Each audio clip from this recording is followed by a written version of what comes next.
Hello everyone, it's your boy, the late Lord Haven, back at it again with another live stream, this one being ranking all of the sigils. Not all of the sigils, the main ones, the Lord's Paramount, the Lord's Bannerman, not the extinct houses, not the minor houses. We'll be doing that in a part 2, I think. From the north to Dawn to the Iron Islands, all that stuff. Now, some of you might be wondering why I'm 20 minutes late to my own live stream. That maybe the latest I've ever been. Well, you see, the thing is, I'll leave it open to your interpretation as viewers. There we go. If I don't say why, you'll come up with a reason and you'll let me go. I can get away with it.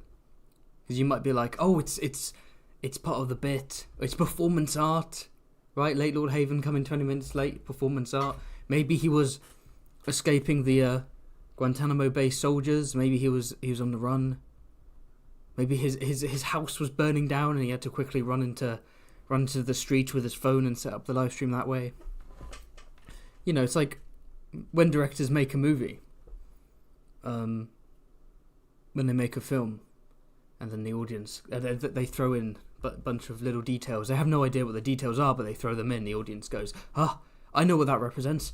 That shot clearly represents the character's deep desire for blah, blah, blah. And the director's like, well, that wasn't a point. That wasn't the point of that scene. I didn't do that on purpose. But I'm going to accept it. So that's what I'm going to do. Have I done sort of rambling? You see, usually my opening stream rambling is just a way to get more people into the stream, but I can't just sit here and not address the fact that I'm 20 minutes late. I can't just sit here and be like, hi everyone, like and subscribe and check out the Patreon for more content. Like I've so there we go. Alright, it's up to you. You decide where I was. That's the point I'm trying to make. Like how the audience can read deep things into movies even if they weren't intentional, you can decide where I was for 20 minutes, what I was doing, what took me so long. What are people saying? Oh, the chat's not very happy. Oh no. I'm a time-travelling fetus, that could be the reason I'm late, yeah. Euron kidnapped me, no he didn't do that, don't worry, but maybe he did. Maybe he did. I may have died. No, I didn't die. I'm the late Lord Haven, but not in that way. Bracussy is why. I was distracted by Bracussy. House Bracken is in here somewhere, don't worry, we'll get onto them. Shout out to that dog. I was writing ravens, I was marrying my newest wife. My newest? Implying that I've had previous wives and this is the latest one. Let me just marry you before this live stream.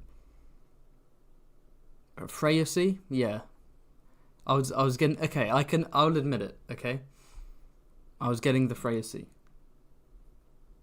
Walder Frey gave me an offer I couldn't refuse. We got a marriage pact going. Promise I won't break it. Okay, shall we begin? Yeah, this will be, okay, let's begin the live stream, shall we? This is like the most 88 viewers, that's quite a lot of people for early in the live stream. I think they're just in sheer awe that it took me so long. Okay, so the real reason is actually that I was like getting all the sigils. I did this like an hour before the live stream was meant to start. It's not even all of them, it's like the main ones. It takes longer than you'd think. Either that or I'm just slow. And I was just like copying and pasting it, make sure I got the right ones. And I was doing it slowly while listening to a video and I was like, who cares? And then I checked the time, I was like, oh shit, it's like ramping up to 6. I'm not going to do this in time. And then it hit 6 and I was like halfway through and I was like, okay, well I can't give up. I can't just have half the houses. Let's keep going. So without further ado, let's begin with the north. I've rambled enough. We'll be ranking, as I said, the canon sigils. So we don't have semi-canon. We don't have things from the Game of Thrones mod for CK3. We don't have extinct houses. That stuff will be in part 2. For now, I'm doing the Lord's Paramount and Lord's Bannerman. So non-canon, semi-canon, minor, etc., all that extinct, personal, all those coat of arms will be in the next stream. But let's go nice and simple. Oh, and by the way, let me know, obviously, in the chat, where I should place them. I'll have the final say, and I'm not going to do any polls because that would take too long. But let me know what you think. So let's start with House Stark, shall we? Oh, and before we start, this is my job, this is my career, so if you want to support the channel, feel free to send in a super chat and I will instantly answer that, whatever question or comment you have, I'll address it, I'll read it out. So, this is the classic one. This is just a grey direwolf on white. So this, pun aside, the stark whiteness of the background I always quite enjoyed. I like how much that stands out. It's clearly represents the snow of the north, right? Just the sheer white, cold snow. So the direwolf is almost like a direwolf leaping through the snow. It's just, it's very northern imagery. Wild animal, the cold. Grey and white, I'm not a huge fan of the colour scheme, it has to be admitted. I don't like the colour scheme. Grey and white, that's a bit lame. I like stark colours. Again, I'm not trying to do a pun here, I promise. Like the Karstark one that's white and black. That's like contrast. Grey and white, not the best, but not the worst. I don't know if the red tongue is canonical. What that tongue do, boy? Okay, I'm gonna have to say a direwolf, a cool animal too. There are different animals. Excuse me. Different animals that we'll be looking at, and some of them include, as you can see down here, badgers and lambs and turtles. So when it comes to cool animals, I think the Starks kind of have it. The Starks and the Lannisters, the Lord Paramounts, were allowed to have the cool horses. The cool animals. That was not a Freudian slip, I promise. House Brackenest here. Okay, so great animal. I like the background. The greyness, the grey and white is a bit of a dull combo. There's not too much going on either, but this isn't based on complexity. You could have a complex sigil with loads going on, which is really cool, like the House Horror sigil. Or you could House Horror YouTube, that's what I said, don't demonetize me. Or you can just have like a really just simple one animal on one colour, let's get it. Personally, for my personal tastes, I'm gonna go B. I like it, but like I've never been a huge like, oh, I want a big Stark banner on my wall. It's just not my kind of thing. Thank you for the super chat from Boombler, who says, before you go and do something stupid, you better start this off by putting the Vances of Atranta (brackets Green Dragon) on S. Otherwise, I'm destroying you. Now, if anyone is confused as to what this means, sorry, I was dealing with something. If anyone's confused as to what that means, that's my boy Boombler, my great patron, and him and I and a few others, we're doing a CK3 Game of Thrones, role-playing game. It hasn't started yet, but we get assigned. I keep bashing the mic. We get assigned a house, and not in real life. That would be nice though. But we get assigned a house. So I'm Bracken. He's Vance of Atranta. He's got Broads in Atranta, And then when the roleplay starts, we'll play the game, but we'll be sending ravens and interacting with the other members, and it's all going to be lots of fun. Boombler, listen to me. I will get to the Vances soon. They're in the Riverlands. They're here because the Vance of Atranta and the Vances of Wayfarer's Rest are very similar, but they have different coloured dragons. So we will get to them soon. And I promise you, I will put it on S tier. For you, Boombler. Oh, and for those wondering, this CK3 Game of Thrones role-playing session I'm part of, I'm going to be playing the Bracken. And people have asked me to live stream it. Yep, it's called Baseborn. There we go. People have asked me to live stream it. I might do, I might not, it depends. Thank you for the super chat from Coleshot, who says, you accept bribes, Mormont should get an A. See, now I'm worrying that the super chat system has gone from being a nice way to support the creator, a nice way to, ask questions, get me to say silly things out loud, blah, blah, blah. But no, now it's turned into corruption and fraud and bribery. Now you're trying to get me to put them on certain tiers for money. Well, you're all crazy. The Song of Ice and Fire fans are genuinely crazy. So if I was like, oh, you sent me a super chat, let me put House Mormont on B tier, and I did that unironically, I would make like $1,000 this stream. People would be like, you better put Lannisters on S.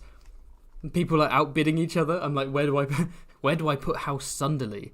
And it's just like $10 and $20. Like, no. Listen to me. I will not accept bribes. I do appreciate the super chat, but I won't accept bribes. But I tell you what, because you did temporarily bribe me, I'll treat it as a temporary bribe. I'll put Mormont in S tier, in B tier. Wait, did you ask for B tier? Oh, A. At least A. I'll put him in A. But then when I reach him for real, I'll give him a proper ranking. And likewise, Boombler, your house can have its time in the sun. The Vances of Atlanta can go in S tier temporarily, because I respect my super chatters. Right, so how do we think about the Starks then? Do we agree with me?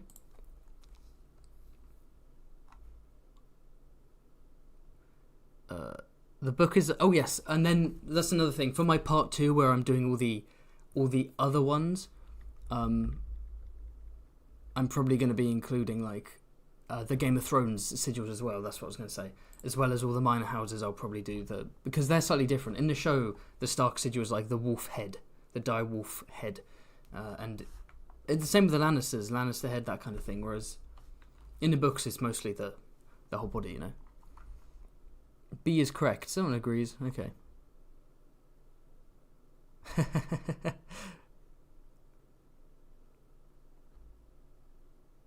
Okay, so next up we're going to do House Reed of the Neck, the Marshmen. So first off, again, it's about vibes, right? So the Stark vibe, it works for what they are. Likewise, this works for the Reeds. They're associated with swamps and bogs and sort of mud and green and wetness. It's the Florida of Westeros, truly. And yeah, so you have that kind of like that green background, that marshy green in the back, and then a nice black crocodile or alligator on top. Or as they say, a lizard lion, right? In Westeros it's called a lizard lion. So green and black is always a great combo.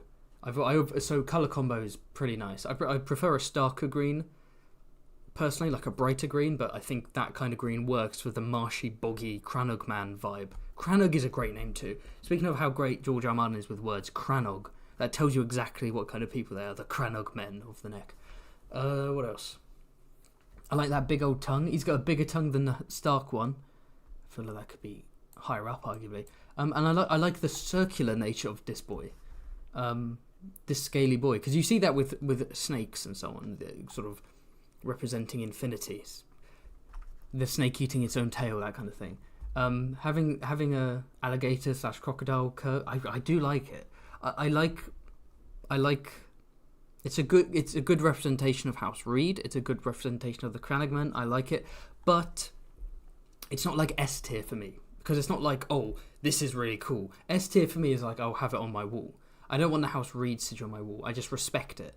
So I think B tier is like it's okay. No, B tier is I respect it. I like it. It's not for me personally. I wouldn't want to ride into battle with that, like in A and S tier, but I like it. And now we have House Glover. Now, House Glover, this is an interesting one. They're not all interesting, but this one in particular. So we have basically a closed mailed fist, like a gauntlet, clenched into a fist, and then of course it's on crimson. You know, it's like a bright red.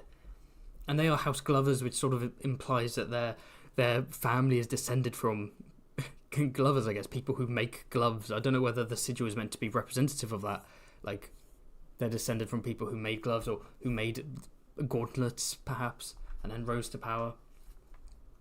Or it could be indicative of their warrior past as well, perhaps.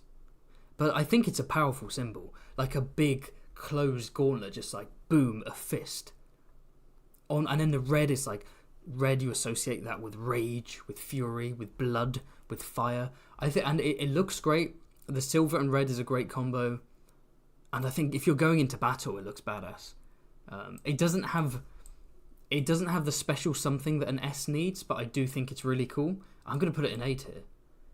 I'm actually going to put it in A tier. I really like that. I think someone says not a fan of the scarlet. If it was a deeper red, it would be an A. Thank you for the super chat from Spice Lord Thanos, who says, "My face when no more bribes." Hey, you can bribe me. You can, if you want to bribe me, I will do temporary bribes, right?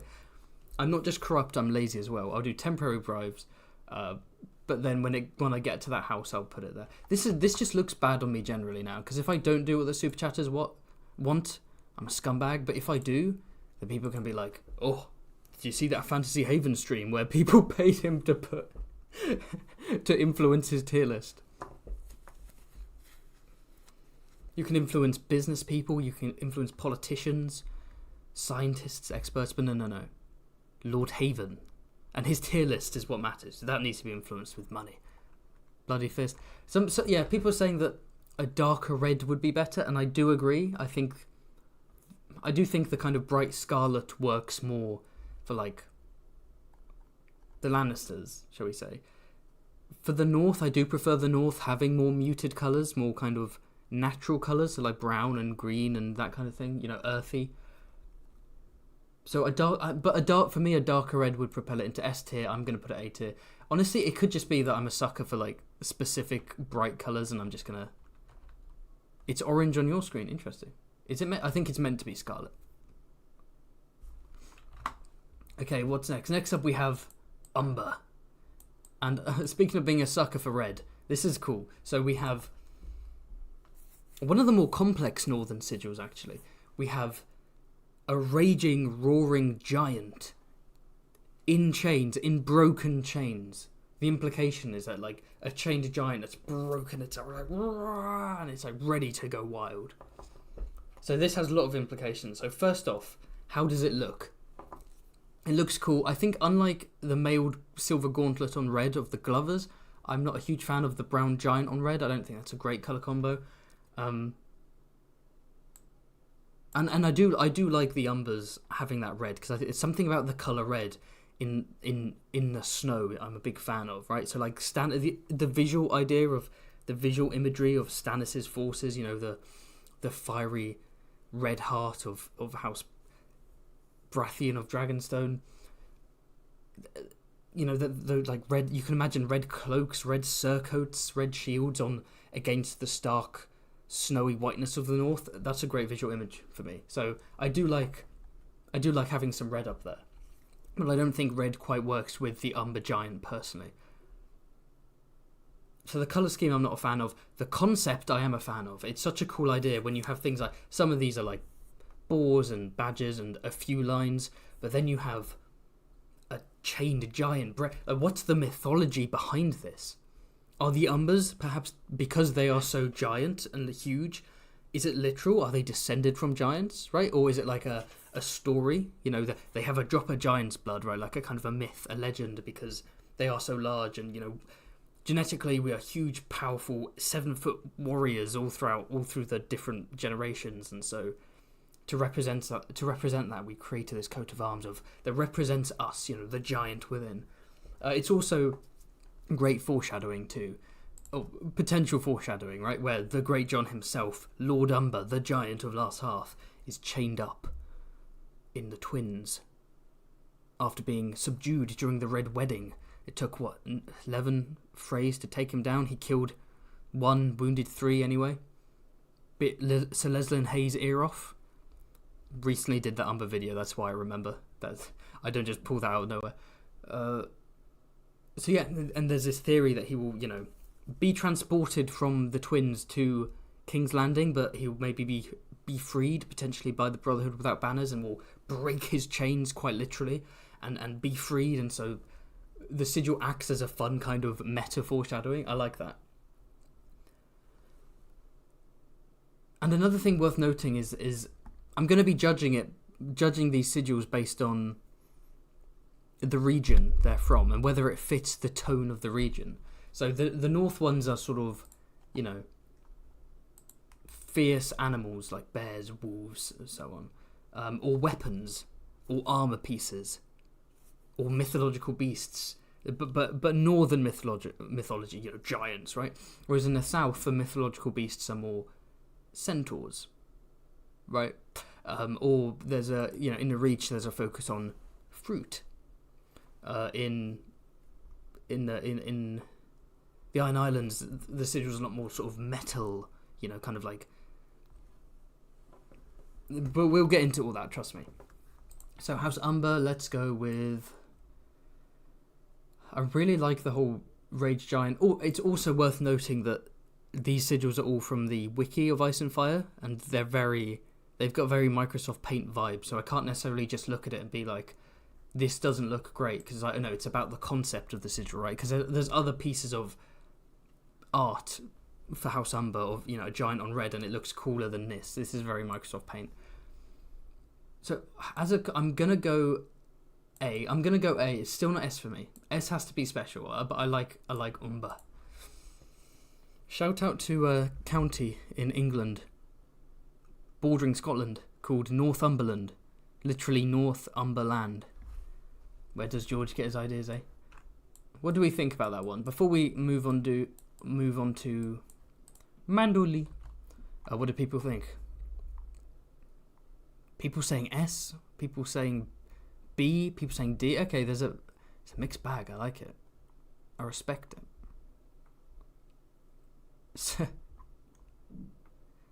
Zachary said, unpopular opinion, I like the show version better. The colour scheme here is kind of meh. We will be ranking the show versions in the part 2 of this, but yeah, the show Umber sigil, they remove the giant. It's just silver chains coming in from each corner into like a cuff, and it's on a darker red, because I think they wanted to make the sigils look good on screen. They also wanted them to be merchandisable and marketable and repeatable and so on. So like having a complex giant, breaking the chains, it might be a bit too much for what HBO wanted. People all over the place. What do we think about Mandoli? So House Mandoli. See, I'm always interested. So the Mandoleys come from the Reach. There's the River Manda in the Reach. They must have they were the lords of Castle Dunstanbury, which was probably by the Manda, so they were the Mandoleys. And so, was this sigil before their exile or after? Because the Gardener Kings and the Peak Lords drove them out of exile when the Peaks took Castle Dunstanbury, right? Added that castle to their sigil. We'll get onto that later. But the Mandoleys, again, apologies for the noise outside, and for smacking my mic as I always do. I'm going to put my mic back. There we go. Let me stop smacking this boy. So does this sigil come from when the Mandoleys were in the Reach and next to the River Manda, or did they create it after they'd been exiled and they were living in the north and created White Harbour, the port city by the sea? Either way it could work, because either way it's watery themed. It's all about the Mandoleys being a naval power, not a huge naval power, but they have ships, they have something of a navy. White Harbour is a nexus of trade, arguably, trade and like southern Westerosi culture.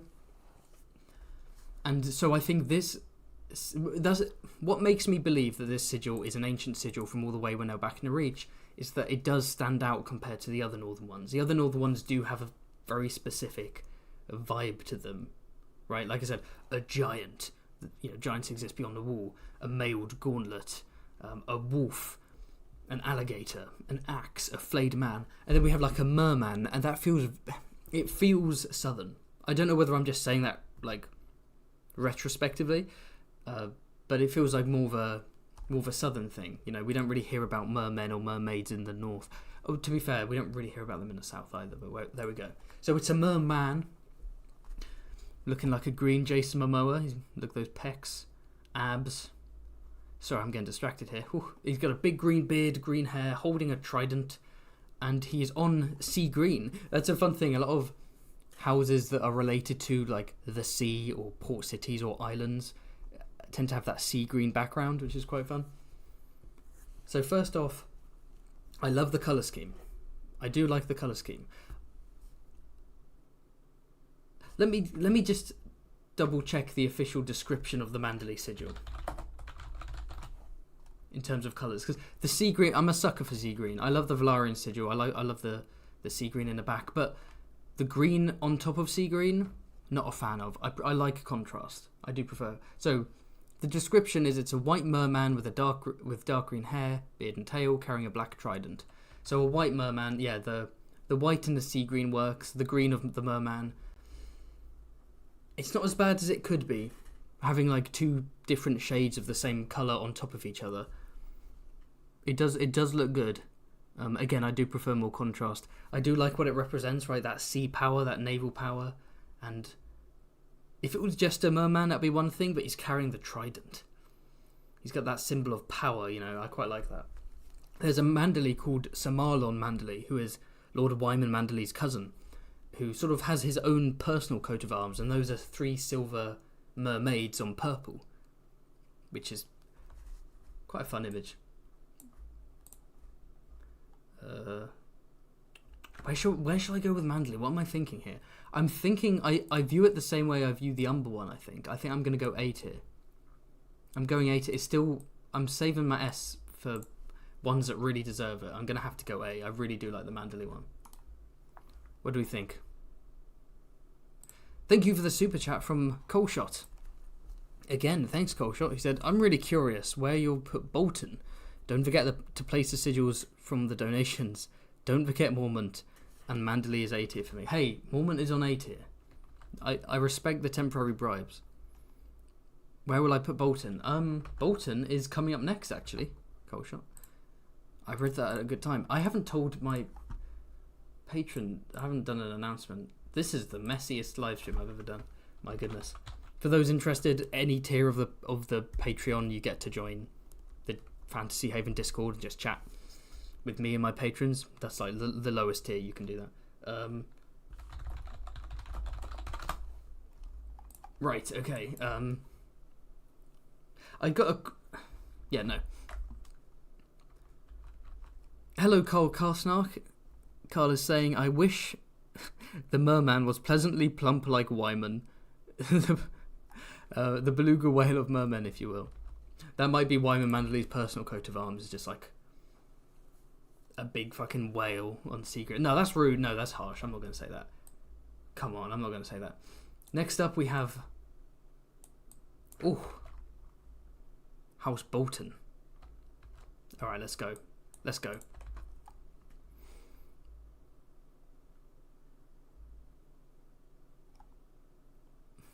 Just looking at some of the chat. Interesting. Okay, sure. So House Bolton is the flayed man on pink, but the pink is also covered in blood drops. So this ticks several boxes for me. First off, excuse me, you know I was talking about red being a great colour to contrast the white snowiness of the north. I think pink is great as well. I love that the Bolton's colour is pink, because pink is not a symbol you would associate with medieval times, with medieval coat of arms. At the most, you might associate it with a woman's dress, perhaps. Quite a gaudy one, but you know. But no, they're like... Gurm was like, let's take these sort of vampiric villains and give them pink. And it's such a great idea, because the idea of Roose Bolton, this pale, dark-haired man with a long flowing pink cloak, or Ramsay wearing like blood red armour and a pink cloak, or a pink doublet slashed with black. Oh, it's beautiful. I love it. I really do love it. And yeah, it's that kind of salmon pink, which is sort of how I picture it in my head. And then we have the flayed man, which is, again, if you're taking this into battle, it's an intimidation tactic, if I've ever seen one. It's this is what we do to our enemies. This is historically what we've done. This is what we're currently doing. We flay our enemies, watch out, right? And so if you've got the Stark Wolf, it's, yeah, we are fierce wolves, we're coming for you, that's who we are. If you have the Merman of House Manderley, the Giant of House Umber, it's sort of representative of who they are. This is how we see ourselves and our family and our legacy. This flayed man is not representing us, it is representing you. You opposing us, you facing us, you judging us. This represents you, we're going to flay you. and the blood drops in the background represent your blood. Now, red and pink, again, not much contrast there, but I think it works. I think if the flayed man were any other colour, it wouldn't have the same impact. And I like the pink, so I like that together. In the show, the Bolton sigil I'm not a fan of. It's like blue, and it's the Bolton cross and someone on it upside down without a head. It's kind of weird. See, is it edgy if I put this on S tier? Is it edgy? I think I'm gonna do S tier for Bolton. I'm sorry, I've got to do S tier for Bolton. Up we go. I love the Bolton sigil. It is edgy. It is an edgy sigil, but it's not try hard. It's not too try hard. It's like eye rolling a bit, but deep down you like it. It's that kind of, you know. And again, but I do agree that the contrast isn't good enough. The red on pink, like, this is an exception. This will be an exception. Yeah. Okay. God, this is more stressful than I thought it would be. I was just like, because my thinking was, okay, I have lots of great live stream ideas, but I want to do them with Kwin the GM or any other Song of Ice and Fire YouTuber, Game of Thrones YouTuber. I don't want to waste any of the great ideas just solo. And I'm like, what's like a chill live stream I can just do tonight because there's no video coming? Then I thought, boom, sigils. Just get the sigils up, decide, rank, move on. No, this is tense. This is tense and intense. I mean, I've got my credibility on the line. I've got a reputation here. If I do the wrong thing, boom, 23,000 subs down to 0. That's where it's going to go. What am I thinking? Oh yes, speaking of videos, the next video will be next Friday. I had to delay it by a week. I will reveal what the video will be at the end of this live stream. Unless I've already said it. I may have said it in either way, I will reveal it. Ooh. It'll be another animated one, so it'll be about a house. Okay, so this one is House Kerwin. I nearly forgot. I was looking at the Dustin one. I was like, is it Dustin or Kerwin? It's Kerwin. Kerwin or Serwin. Pronounce it either way. So ultimately, this is just an axe on white. Let me actually look up a description. I don't know. It could just... I got to make sure that it's not just the image doing it a disservice. A black battle axe on silver. Okay, so there's nice contrast. You know, it does the job. It's an axe. The North is very sort of old school, old fashioned. It's like, boom, we're an old first man house. An axe. This is our weapon. Fear us. You know, bog standard stuff. It is simplistic and not in an interesting way. It is missing the wow factor. It's missing the crazy colour schemes. It doesn't necessarily have, you know, any particular great link to House Kerwin that we know of. We don't know that much about House Kerwin. It's serviceable. It's not bad, but it's very meh. So I think for now I would put C tier. Again, this is subject to change. If I find something that's, you know, that's more C tier and it's better than that axe, I might actually put that axe down to D. But for now I'll do C tier because it's just like average. It does the job. No, I'm going to lower it even more. I'm going to give it a high D. A high D, admittedly, but it's a bit dull. It's not terrible. E and F are like, this is actively bad or dumb or silly. This is like average but less than average because it's just an axe. It's not... No, I would put it up to C because of its northern. If this were a sigil for any other part of Westeros, it would be D. But for the northern, it's meant to be a bit more archaic, more brutal, simplistic. I'll respect that. I'm going for C. C for Kerwin. And D for dull. Yeah. Okay, what next? Next up... Ooh, interesting. So, some of you may be thinking, the hell is this? This is what Lord Haven has for dinner every night, by the way, but that's not relevant. This is a green lobster holding a black harpoon on white. This is House Magna. So, House Magna... I don't know if House Magna are technically bannermen of House Dark, but they are the lords in charge of the island of Skargos, and so I'm sort of counting them as a powerful lord in their own right. There are other houses on Skargos, such as Stain and so on. But Magna are the main one. And Magna, of course, is an old tongue word for lord. So you have the Fens who speak the old tongue, right? The Wildling clan, they wear the bronze and the so on.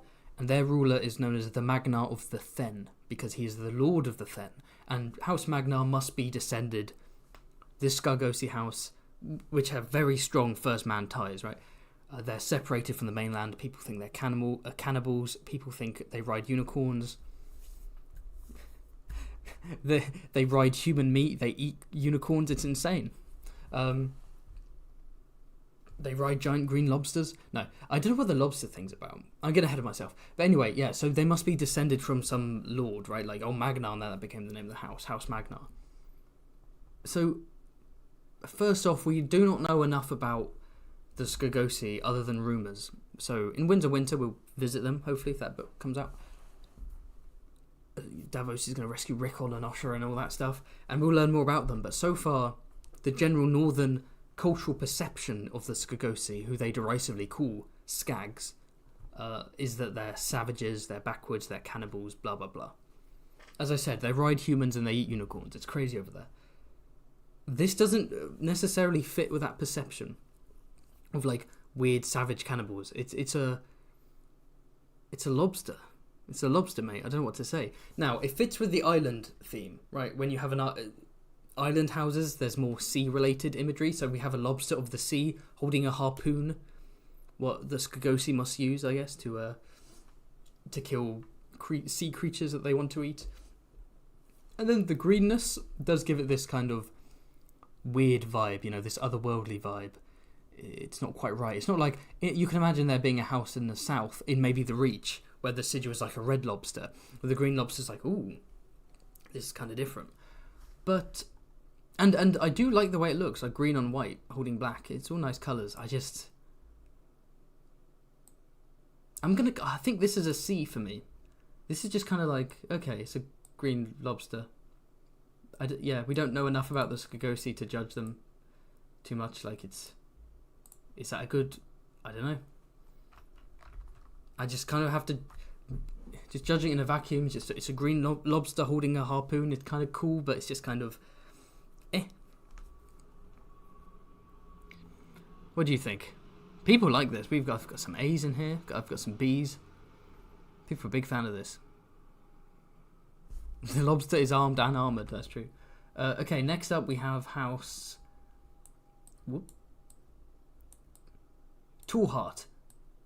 With 3 green heart trees and brown. So, first off, terrible colour scheme. Secondly, really fucking dull.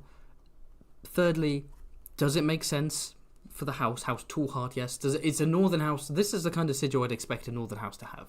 Trees, right? That being said, it's lame. It's 3 trees and brown. I'm thinking D? Maybe lower. F has to be, like, ridiculous. I don't think it's bad enough to be E. No. No, I'm going to go E. I'm being too soft on it. It sucks. It's 3 trees. Like, your sigil is 3 trees. Like, no. The gloves are coming off. The Glover Gauntlet is coming off. I'm not gonna be gentle anymore. It does fit the north. I'm taking that into account as well. In that case, D. Because it fits the north, we're going up to D, but it still kind of sucks. Okay, next up we have House Rizwell. Say what you will about this house, but they riz well. They've got the riz. Imagine it was spelled R-I-Z-Z well. Or R-I-Z-Z for my American audience, my bad. So House Rizzy with a Gatwell. They're looking...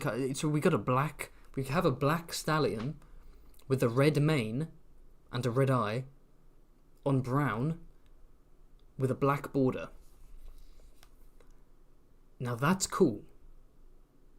That is cool. First off, a black stallion with a red mane, that is fucking badass. The black and the red, and then there's the black of the border to enhance it, to focus you in on it. I love it.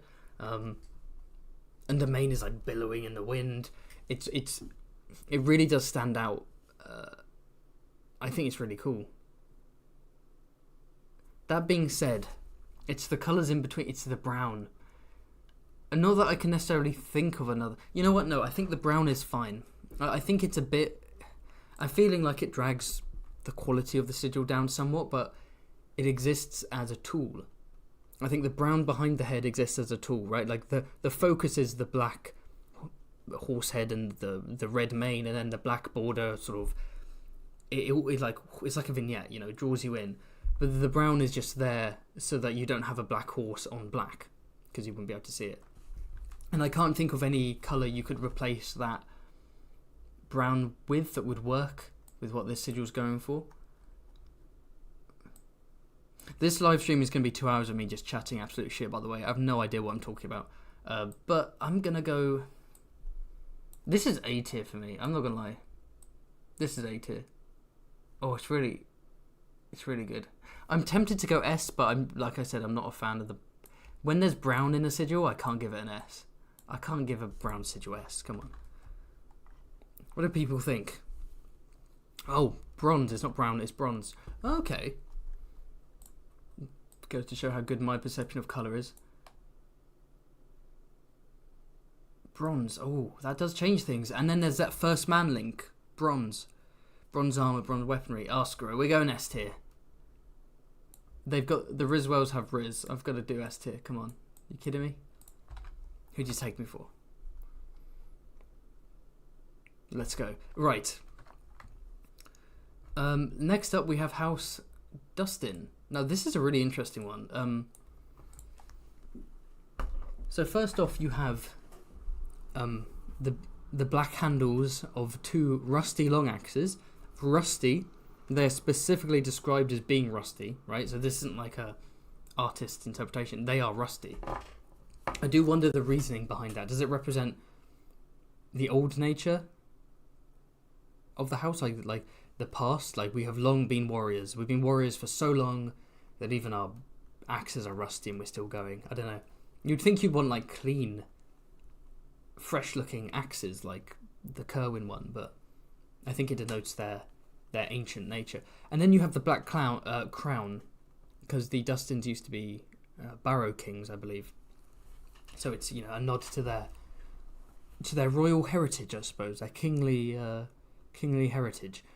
But then so again, rusty long axes, black handles, black crown, that all makes sense, right? But then you have this bright yellow background, and I don't know how I feel about it. Now, black and yellow, great combo. So it is visually, like it is kind of an assault on the eyes, but it's not unappealing.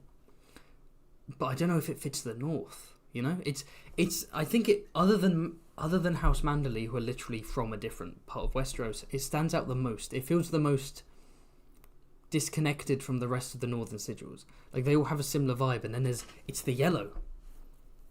It's just interesting. I'm not sure how I feel about it. I like it. I ultimately do like it. It's too good to be C. I think it is above average. I wouldn't be saying it's an A tier though. The more I look at it, the more I'm liking it actually. It's swaying me. It's like staring into my soul. What do people think? I'm gonna have to let peer pressure take over.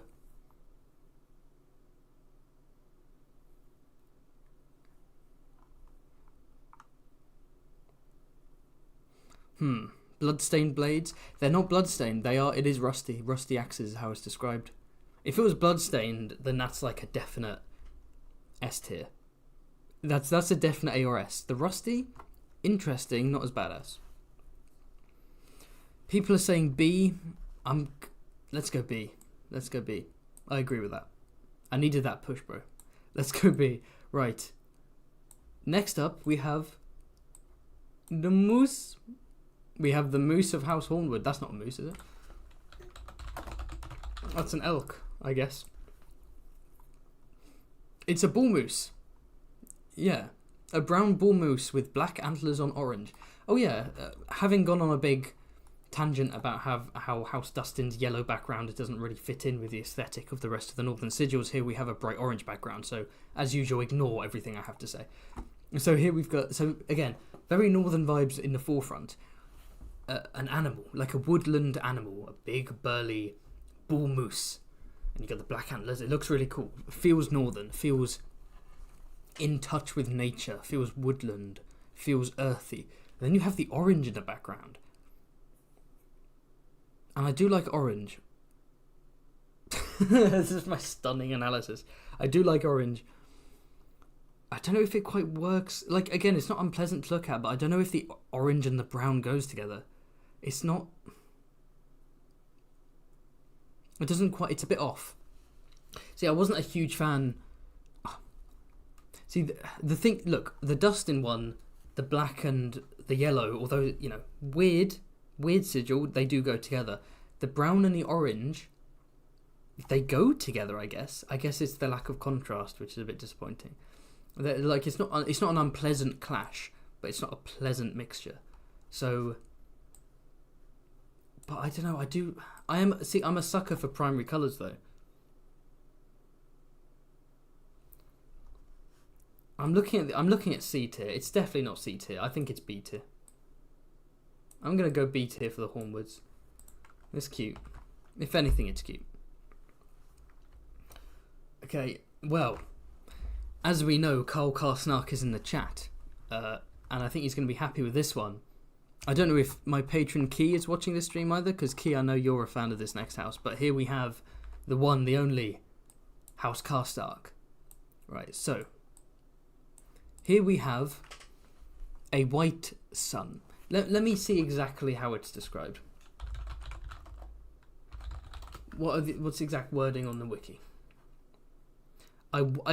Not a white sun, it's a white sunburst on black, right? So what a sun would be the Martell sun, but this is a sunburst. So we sort of have the straight edges, the straight rays of sun, and then we have the bendy ray, and it's almost like an explosion. It's like an arrival. It's a sunburst.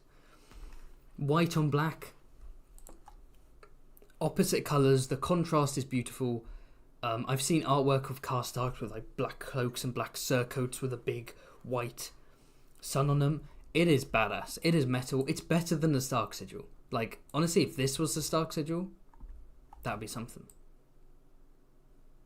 You know what? I think I'm gonna go S tier already. I think my mind's made up even before I began. I like the Karstark sigil is awesome, and I can't wait to do a Karstark house history, animated history of the Karstark. So that's not the next one, no. I wanted that for December because it was like wintry vibes. I know it's still winter, but I'm moving on to something else. I will do Karstark at some point in the future, of course. Oh, what do people say? What? Oh, I've got S's all through the chat. S. Oh, people love...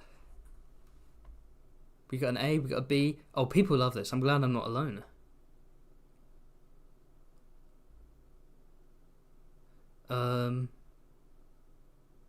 Very nice. Okay, what's next?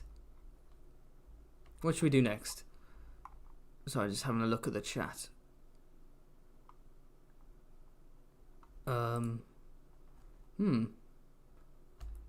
Okay, yes, sorry. There's some stuff going on. Okay, so the final Northern House is House Mormont. Of course, the temporary bribe has worn off. Thank you, Coleshot. But now I have to look at it. I have to step back and I have to look at it objectively, not marred by those delicious European euros. What do we have here? We have a big black bear in front of sort of like a forest green forest, and then the sky. The rest of the background is a lighter green. So again, I will look at House Mormont sigil.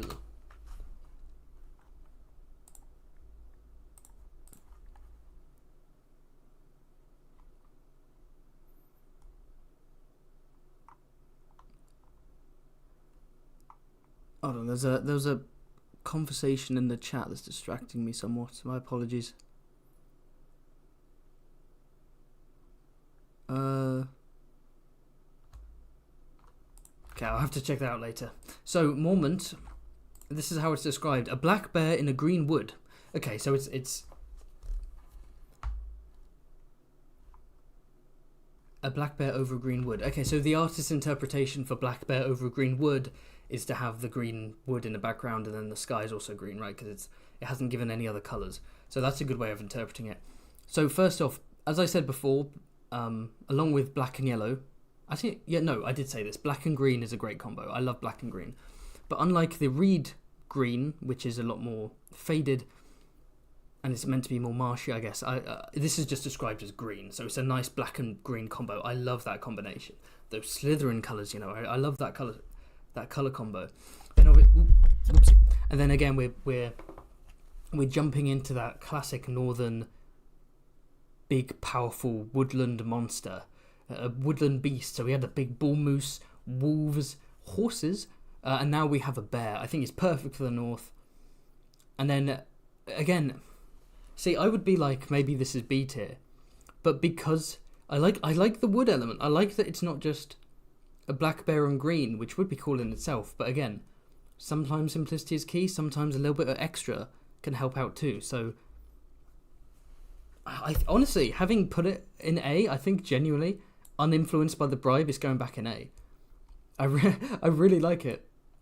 I think it's great. A black bear in front of a green forest. It's such a vibe. It really, you know what Bear Island is like. You can look at that sigil and be like, I know what this family's like. I know what this island is like. You can smell the leaves. You can smell the pine cones, Thank you for a super chat from Bob Pants Sponge Square, who says, do you think there is a reason why George R. R. Martin keeps Targaryen heirs with non-Targaryen features away from the throne? Like they always die or turn it down. Here's what I think. He wanted to show some variation in the way Targaryens look, just because probably he knew that he can't just have every single Targaryen be silver / gold / white hair and purple eyes and pale features. That when they're going to marry into more diverse families, they're going to have a different look, right? So you have King Daeron the Good marrying Marshman Martell and their firstborn son, Baelor Breakspear, has Dornish features, dark hair, dark eyes, darker skin. You have Maekar Targaryen marrying Lady Dane, I can't remember her first name. Lady Dane, and then their first son, Daeron the Drunken, is described as having brown hair. Now, I don't know if that brown hair is from the Martell genetics or whether it's from the Dane genetics, or maybe we shouldn't discuss genetics when talking about George R. R. Martin, because let's be honest, it's all nonsense. But I think, it's interesting because it's not just Targaryen heirs with non-Targaryen features, it's also the firstborn, right? So the examples I've given, Baelor and Daeron, the main two, they're both firstborn sons, because I think when you look at royal family trees and so on, just noble family trees of the past, it's never first son and then their first son takes over, then their first son, blah, blah. It's always way more complex. You've always got people abdicating, dying, disappearing, being murdered, dying in battle, blah, blah. And it's always jumping around, different sons, the fourth son of the third son of the 10th son of the first son, So I think he likes to have a firstborn son, and then something happens, and so the second son or the third son, or in Maekar and Aegon V's case, fourth son will take over. So I think it's a mixture of not wanting the firstborn son to always take over and also having the firstborn son be non-Targaryen, and that's because of Daenerys and Rhaegar and so on, that they all have Valyrian features. And I think he wanted the Valyrian, the Targaryen line to keep the essence of the Targaryen look up until the main book series. So there's a reason that Daenerys has those eyes and that hair. Same with Viserys, same with Rhaegar, same with the Mad King. If they married into if Daeron II married a Martell and all the children looked like Martells and had dark hair, and their children had dark hair, then why would Daenerys crop up with silver hair? It would be kind of random. So I think he always wanted a Targaryen to have offspring, and for a certain line in the branching Targaryen tree to always have classic Valyrian features. And any lines that don't have those classic features, kill them off, because they're not going to end up, because we don't want them impacting the way the Targaryens of the main book series look. I think I gave a really unnecessarily convoluted and verbose explanation for what amounts to, because he wanted silver-haired, sexy Targaryens. But there we go. Thank you for the super chat, though. Awesome stuff. Let me just double check that I haven't got any other super chats I missed out on. No, I don't want to be that guy. It's happened one stream. One stream, genuinely. Okay, sure. So, what's next? Oh, we moved on to the reach. Not the reach. The Riverlands. So we started north. We're going down to the Riverlands. Shall we? Actually, no, I'll be a nice boy. I'll let you decide. You decide in the chat. You, yes, you. I'm talking to you. You get to choose. You tell me in the chat what region I should do next. The Riverlands, the Vale, the Westerlands, the Reach, the Stormlands, the Crownlands, the Iron Islands, Dawn. What shall I do next? Say it in the chat, and then whatever has the most. I won't do a poll, but just like say the word, and then whatever has the most, I'll do that. I think that's fair.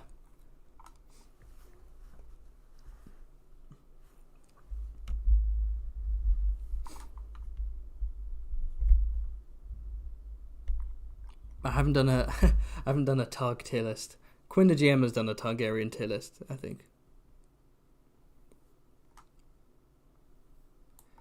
What have we got? Okay, it's streaming it now. Riverlands, Dawn, Riverlands Reach, Dawn, Stormlands, Westland, Riverlands. It looks like Riverlands is work. It looks like, people want me. Yeah, Riverlands is winning, although Dawn looks popular, as does Reach. Thank you for the super chat from Lala Loopsy. Very kind of you. He says, "My lord, I bring ill tidings from Lannisport. Havenian Hill has contracted the bloody flux. May the gods help him. A shipment of liver and onions would be appreciated from Guantanamo Bay." Well, I will talk to my master of ships immediately and make sure that liver and onions, raw liver and raw onions, be sent to Lannisport so that presumably my bastard Havenian Hill can get some help. See, now I know what Glidus and Swifty have to deal with when their bastards stream in and message them like Swift Stone and the Glidus Pike are like, "Send help, father." Well, I can't let my bastard down, so the onions and livers are on their way. Trust me. Reach, Riverlands, Dawn. I think Riverlands has just about edged it out. So, first off, we have to start with the Tully. Again, not the most interesting sigil, not the most likeable sigil, not the one that stands out, not a sigil you necessarily want as your wallpaper, or like a poster or a frame or whatever. But it does the job, it's serviceable. And in a way, it makes sense because, the Tullys, there's a bit of an interesting thing because the feudal system is very messy, right, in real life. It wasn't as simple as, big house, smaller house. There was a lot of overlap and bizarreness and things that didn't, it's never as simple as it's portrayed in fantasy, right?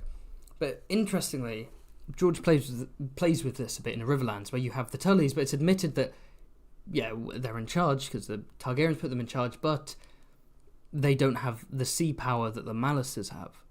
They don't have the amount of land that the Brackens and the Black would have. They don't have as large of an army as the Freys can muster. So they're not as wealthy as the Mutants or something. That's an example. I think they probably are wealthier than the Mutants. But despite not being the top of all of this criteria, they are still in charge because they were placed in charge by the Targaryens. So I think it does make sense that they don't necessarily have the most badass sigil. That it is a kind of it's fish. That's what they are. It's representative of the Riverlands. The Riverlands was the thing what will you most commonly see in the river? Just a simple fish. It's just a fish. That's what they are. They're fishes. They're trouts. And of course, if their sigil wasn't a fish, then Brynden Tully wouldn't be called the Blackfish, and Blackfish is unironically a fantastic name for the black sheep of a family whose sigil is a fish. I love that. But we've got a silver fish, and then we've got the wavy lines in the back, the bendy lines, which I think are supposed to represent the sea, and so it's like a blue and red sea and a silver fish on top. It is aesthetically pleasing. It's not like like the cast arc one, but it doesn't quite stand out that way. But I like it. It does the job. It represents the Tullys well. It's cool. It's cute. The Tully scheme. The color scheme is nice. Like blue and red, which of course ties into the physical attributes of the Tullys, the auburn hair and the deep blue eyes. I think it works very well. It complements the members of the house. Because if you've got red hair and blue eyes, then you're wearing red and blue. You're just making yourself pop. And there are other, as well as Blackfish, there are other fun fish-related nicknames and insults, such as there being, what's his name? Tomo Seven Streams singing that song about Edmure Tully's floppy fish because he struggled to get it up one time or something. I can't remember. But yeah, what do you think about the Tully sigil? I'm thinking C. Yeah, I'm thinking C. I think it's good. It's okay. I'm almost tempted to go with B. B tier. Yeah, B tier. I'm tempted to go B tier. Yeah, am I going too overboard? Am I getting a bit over the top there? Oh, because then I'm saying that if I say the Tully sigil is as good as the Stark sigil, then I will be chased off of I'll be chased out of the Song of Ice and Fire community. But no, I can't. Hold on, I can't compare this. I can't compare this to an axe.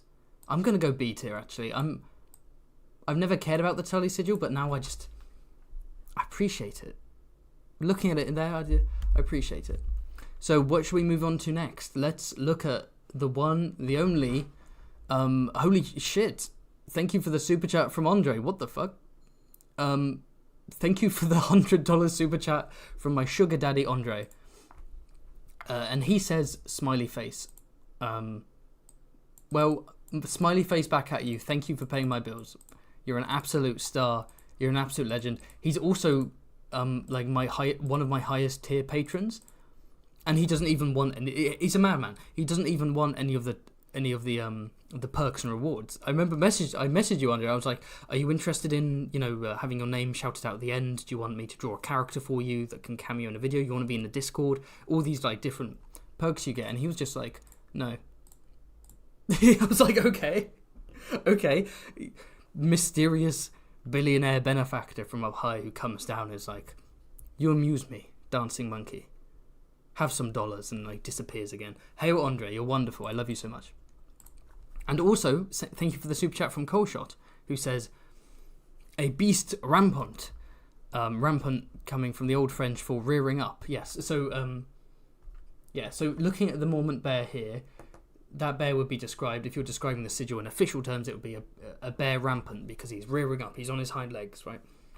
The Tully trout is leaping, the Stark wolf is leaping, but the Mormont bear is rampant. Yes, a beast rampant is depicted in profile standing erect with four paws raised to strike. Yes, yeah. With the so Coleshot's explaining.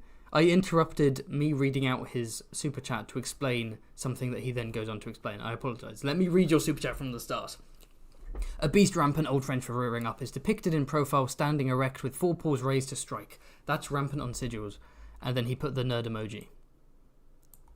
Nerd emojis in the chat for Coleshot, everyone, for explaining rampant. There we go. I'll add it too. There we go. Right, shall we continue? This isn't a super chat, but someone said something very nice to me, so I feel the need to respond.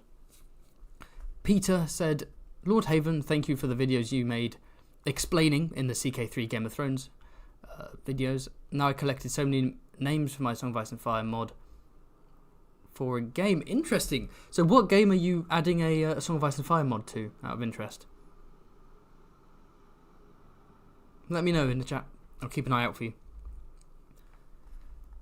I'm glad that 3 whole people felt the need to write the word erect as if we were all 15. Come on, fellas. This is the Haven community. You're meant to be like, we're erudites, you know? We're the intellectuals of this Song of Ice and Fire community. You can't be just spamming the word erect. Like we're a bunch of kids. Come on. I'll never be taken seriously at this rate. Yeah, I'll keep an eye out for your thingy then, Peter. Okay, so... Blackwood. Okay, so I feel like we need to do Blackwood and Bracken at the same time. I feel like... So first off, let me address a conflict of interest. For those who weren't here earlier in the stream, I'm taking part in a big roleplay session. Hear me out, it's not sexual. It's CK3, a Game of Thrones. So, you know, the Game of Thrones mod for the Crusader Kings 3. There's something called the Baseborn campaign, which is a big role-playing session where you play as a lord, and then you play the game in a big multiplayer session, then between each weekly session, you message on a Discord and you send ravens and you have meetings and you interact, and it's like, you're playing the character, right? So you're not playing to win, you're playing the character based on what the set traits are laid out for you in the game, right? And I've been picked as House Bracken, and I will not let the fact that I am Lord Bracken in that role-playing game affect how I rank the Bracken sigil, because that's not fair. I promise I will not. Boom. I won't. So, the Blackwood-Bracken rivalry, I've often said in my live streams that if I am... Well, I am going to do a Blackwood-Bracken video, and I'll have it be one video, because I'd be repeating myself too much if I did individual videos. So I would do a Bracken versus Blackwood video, probably release it in time for Hot D, right? So for people who are...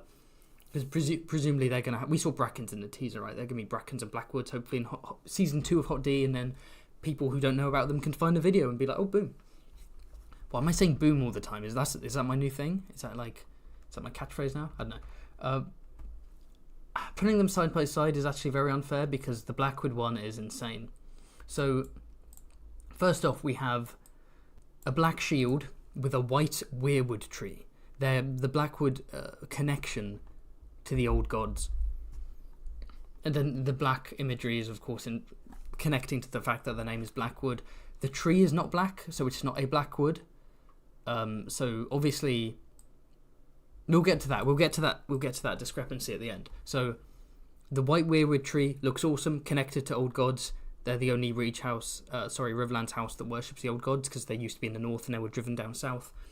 We have blood red and black, great contrast, great color combo.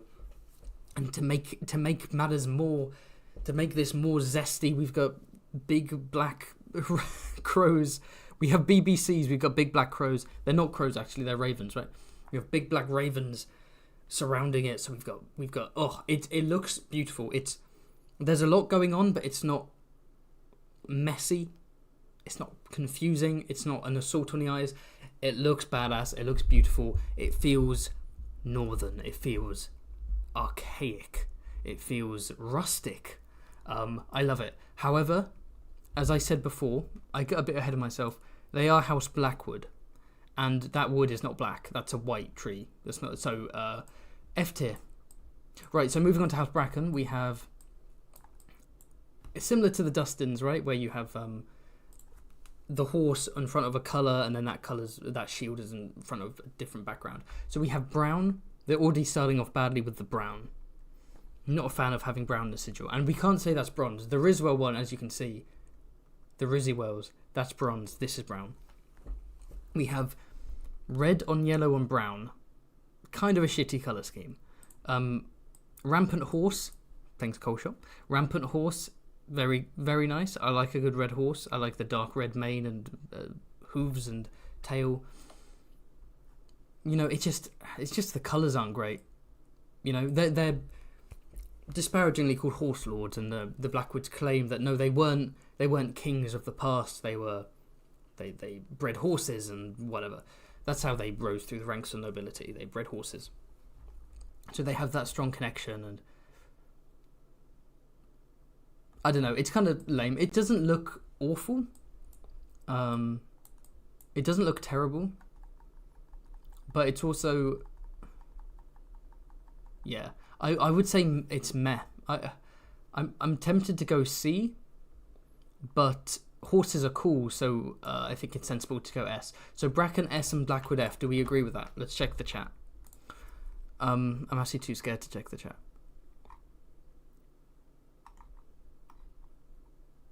What are people saying? Oh, I've got some new super chats. I'll check them in a second. People are not happy. 100 people leave the live stream. Move that Blackwood sigil to S, also help me. Okay, fine. I'm just kidding. The Blackwood is, of course, this is S tier, and the Bracken is like C tier, honestly. There we go. I'm just messing with you. I have a couple more super chats, so let's check those out. I'm not at that stage of like Alt-Shift-X level where you just wait till the end of the stream to read off all the super chats. I want to do them as I'm doing the stream. Hopefully it's not interrupting you too much, but I want to show my appreciation. Thank you to Kat for the super chat, who says, gonna be insane and ask that once you decide to talk about / look into other fantasy books / games / etc.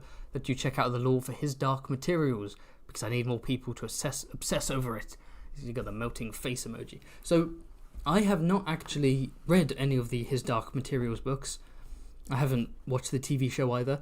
I did watch the Golden Compass movie when I was a child in a cinema with Dakota Blue Richards, who has disappeared from acting. And I remember there being a polar bear, and there certainly was a compass made of gold. There may have been a monkey, but I think I made that up. And the villain was like a scary woman, I think. And there was snow. And stuff happened. I didn't like it.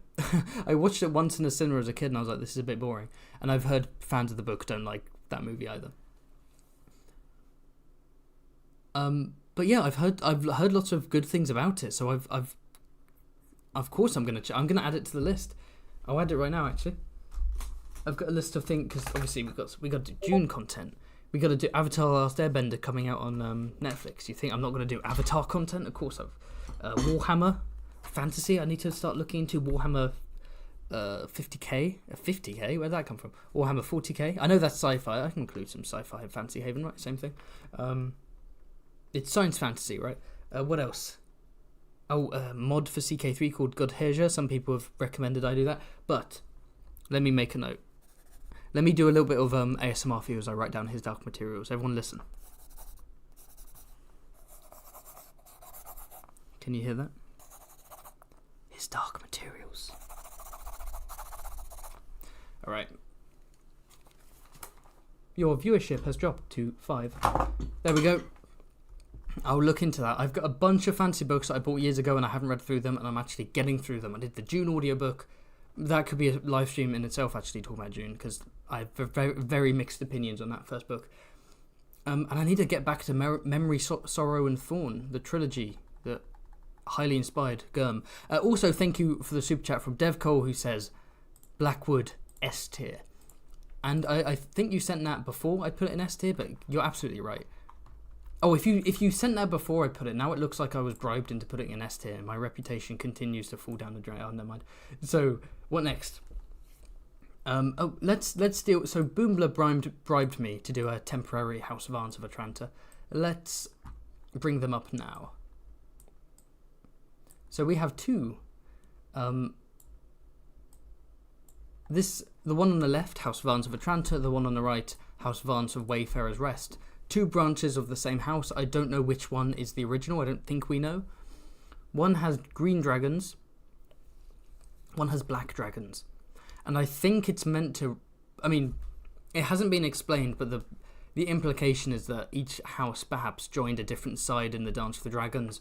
One joined Team Black, one joined Team Green, and then that became part of their heraldry. A sort of celebratory part of their heraldry. I don't know, they're not mentioned as being rivals or anything. But also, they've got different things here. So, House Vance of Atlanta, as well as green dragons, perhaps denoting their support for Aegon II during the Dance of Dragons. They have white castles on black. While House Vance of Wayfarer's Rest, presumably supporters of Queen Rhaenyra, have like golden eyes in a golden ring on black. Very intriguing. Again, we don't know anything about these houses. Don't know what to make of that, but I will still... Let me look up. Get more specific descriptions. So, the black dragon one, black dragon on a white field, and 2 golden eyes in a golden ring. Okay. Excuse me, sorry. Alright.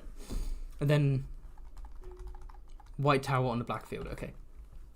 So they're very similar.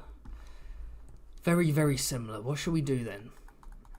So in terms of green dragon on white, black dragon on white, they both look cool. Can't judge them based on the dragons. Not going to pick a side, everyone. I'm a fence sitter. I'm a radical centrist when it comes to the Dance of the Dragons. No, that's not true. But it has to be judged on the other two. So we have white tower on black.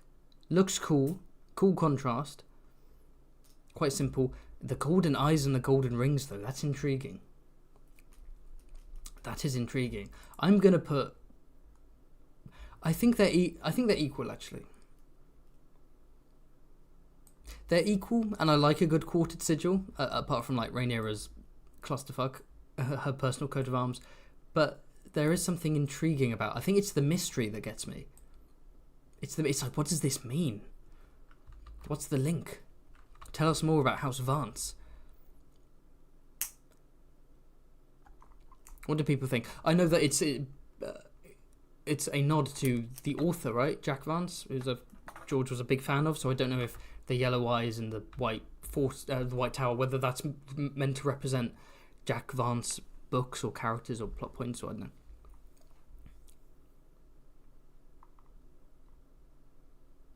Need to see Fancy Haven's take on a Na'vi. No, Avatar: The Last Airbender, not Blue Avatar. I'm not going to do animated videos about James Cameron's Avatar. Who wants to see that? Apart from all the people who saw both movies and made both movies over $1 billion. Oh shit, I'm missing out actually. I changed my mind.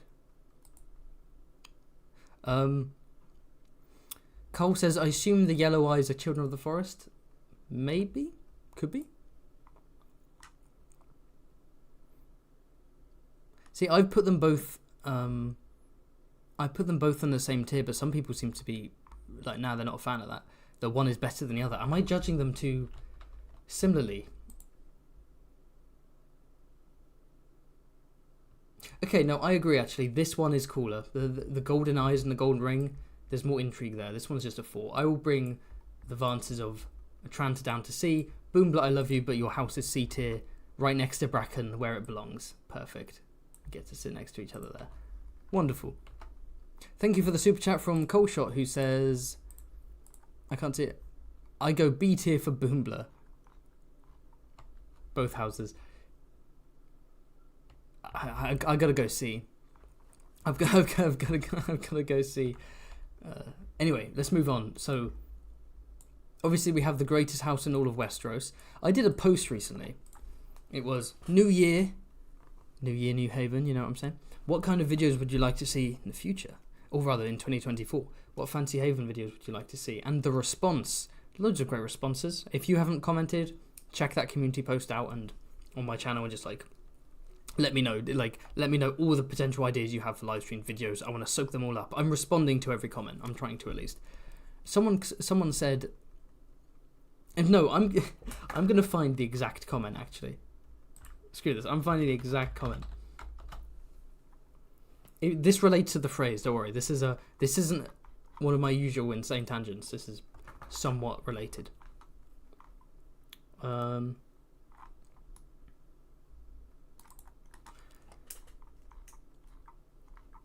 Where are we? This isn't what I was going to find, but someone called Glyptus Pike commented on this community post saying time management to be on time for streams as a future suggestion. Well, I haven't taken that into account, have I? Here we go. Someone commented, you doing any other content before every Frey explained is the equivalent of Gurm writing all the other Song of Ice and Fire content, but never getting around to finishing Winds of Winter. I know that one probably hurts you, but somebody needs to say it to you. Bro. It is my wins. I've been promising every Frey explained since, early last year. When I first did my Frey video, the history of House Frey, with Kwin the GM, right? I got deep into the Freys. I did Frey lore. I was looking up what they all look like, what their backstories are, who they all are. I could name you almost every single Frey right now. If you gave me the name of a Frey, I could explain what they look like and what they do. There's a Frey who is an apprentice alchemist in Lys. Why are they? I don't know. What's their name? I actually don't remember. But that's not relevant. I am deep in Frey lore. I did that Frey video. I did the one on Kwin's channel where it was like Frey Civil War as a theory for Winds of Winter. And I really thought, you know what? Every Frey Explained would be a great video. Where I just go through there's over 100. And it's like a half hour to an hour video where it's just fast paced, it's funny, boom. And I started work on it early last year. And then after several days of making the phrase and realizing that I had to make over 100 characters, I was like, you know what? This is going to take me quite a long time. Animation takes a long time. I honestly put myself down a bit. I'm always like, oh, I don't produce enough content. I want to post weekly. I want to post more than weekly. And Kwin the GM said something quite nice to me recently, which is the reverse. He was like, I'm surprised you make as much content as you do, considering you do animation. Like, animated YouTubers, like, at the minimum they will post. The maximum they will post like one video a month. Maximum, minimum? I'm confusing myself there. Anyway, they will probably post like one video a month if they're lucky, right? Once every few months, because animation is such a bitch to do. It's not just getting the audio up and reading off a script and then doing a little bit of light editing. There's a lot that goes into it. It's why I had to quit my job to do this, because like I can't just cram it into like a few hours in the evening. I had to dedicate whole days to it, you know. And so that was very kind of Kwin to say that. He's a lad. Go subscribe to Kwin the GM. But it was like, yeah, the thing is, to make like a 10-minute animated video, if I rush, if I spend all my time on it, yeah, I can do it in a week. Usually it will take 2 weeks if we take into account doing all the art and the art being good quality and then the animation and the editing and blah, blah, blah, all that stuff. Every Frey Explained would take me like a month to do, honestly. It would take me like a month. Because if I had to draw them all and animate them all and give them all justice. The script is done, by the way. The script's like 25 pages. I did the script ages ago. The script's the easiest part of this. But yeah, when I'm getting enough revenue from YouTube to be able to like do an entire month with no videos, where it's just I can post one video a month and that one video is free, I can do that. But for now, I basically need to post like every week or every fortnight so I can, you know, afford to live. Boombler has posted the most apt emoji following my self-pitying tangent, which is a violin. So everyone post violins in the chat. Let's get small violins on to so we can all sadly weep and whisper, woe is me. Alright. Kwin/Haven are the proletariat gliders/Swifty. I don't know why that's so funny. They're the elite. Gliders and Swifty are the rich elite. Kwin and I, we're the upstarts. We're the young Turks. We're the outlaws. You know, down below, rising up. Like, yeah. There we are. Violins in the chat.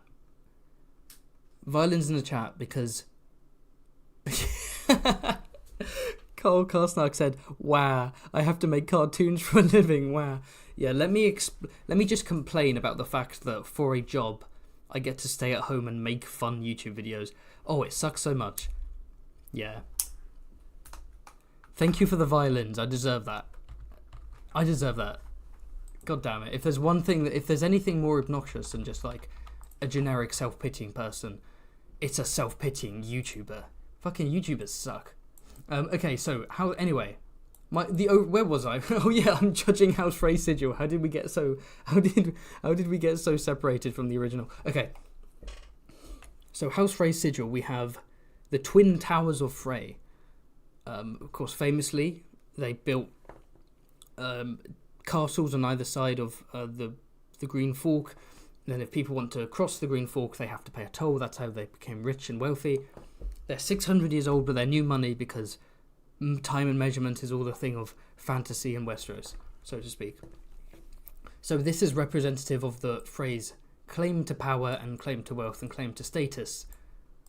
The Twin Towers and the bridge. So blue on silver. I like it. I do like of all the things that I'm glad that it's not an obvious one. I'm glad that it's not. Oh, our sigil is a weasel, because it's like, come on. But no, having that, yeah, I like what it is. The color scheme, I do also kind of like, weirdly.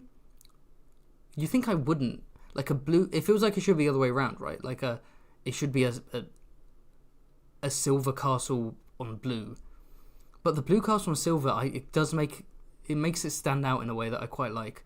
And I do like Art of Phrase, where their color scheme is like blue and silver. I think I just like blue and silver. This is it. I'm thinking, why am I liking this? Is it because I'm a phrase simp? But no, blue and silver. I like blue and silver. I have some rings that are like blue with some silver going through it.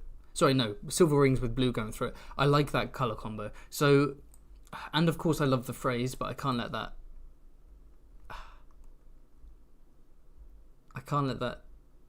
I like what it represents. I like the color scheme. It's kind of meh, but I like it. I'm gonna go C tier. I'm not gonna let my love of the phrase overtake me.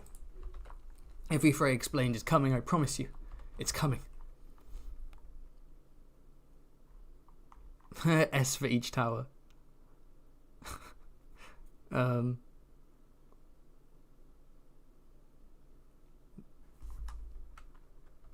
Okay, yeah. Okay, so next up we have House Darry. I'm not going to spend too long on House Darry. We have a black ploughman on brown. So first off, black on brown, terrible. They're a noble house. Why is their sigil a fucking peasant? Why is it a peasant on mud? House Darry fucking like. Why is this your coat of arms? Why do you want this? Why do you want to charge into battle waving this? Why do you want people to kneel before this banner? A peasant, a working man. Come on, you're meant to be a smug Westerosi noble. That's disgusting. Darry is F tier. Darry fucking sucks. Does anyone agree with me? Depressing much. Listen. You got to think in the context of Westeros. These are nobles. These are aristocrats. These are warriors. The ploughman. Why would you have a peasant wielding peasant technology as your coat of arms? Like, what are you displaying there? I guess it would be boasting about the fertility of their lands, I guess. We have lots of food, we have lots of crops. We're going to represent our family with a peasant, of which we have many, because we provide so much. I don't know. Lords cosplaying peasants, F tier. Yeah, it's just cosplay. Common Darry L. Okay, so House Mallister, Achu. Oh, it's an S tier. I don't even need. Do I need to explain myself? I don't need to explain myself, right? Look at it. Look, a silver eagle on purple. It just, beautiful. Beautiful. See, when I first read A Game of Thrones, and I went to I can't remember what edition I had, but I went to the appendix and House Mallister was in the appendix. I don't know why, considering the Mallisters don't have that big of a role, but with all the houses and all the, their families and who's in their court and their household and so on, House Mallister was one of them at the back. And I was like, Mallister. Mallister's a great name. And then the sigil, and then I read the books being like, oh, the Mallisters, they're going to be big players in the Game of Thrones, bro. War of the Five Kings, King Mallister, you kidding me? And then, of course, the Mallisters don't really do that much, which is a shame, because their Seaguard is a great name for a castle. Mallister is a great name for a house. Their sigil is badass. I love the Mallisters. Jason Mallister, I want to marry you. Please marry me, Jason. Please. Thank you. What do we think? The actual field colour is supposed to be indigo. Oh, in that case, F tier. Now we're going up there. Beautiful. It's the most... I will say it's the most futuristic sigil of all of them. Like all the others, and I know it's kind of... It's not necessarily fair when they're all Microsoft Paint, so they all kind of look weird. They don't necessarily look medievally, but all the others you can be like, yeah, those are medieval coat of arms. The Mallister one, like this wouldn't go amiss in like a fantasy series that's based on like 17th century Europe or 18th century Europe. In fact, this could even be like a futuristic coat of arms, right? Like a sci-fi, like House Atreides from Dune. This could be sci-fi, but nonetheless, it shall go there. Next up, we have House Mouton, Le Fiche, which is French for the fish, just to let you know. A red salmon on white, and there's a sort of a golden border there. Yeah, Riverlands salmon, that's fine. It's like the Tully one, but it's not as interesting. Let's put it average. It's average. I weirdly do kind of like it, so I don't want to put it any lower. I don't know if there's any Mouton stands who are like furious with my take or anything, but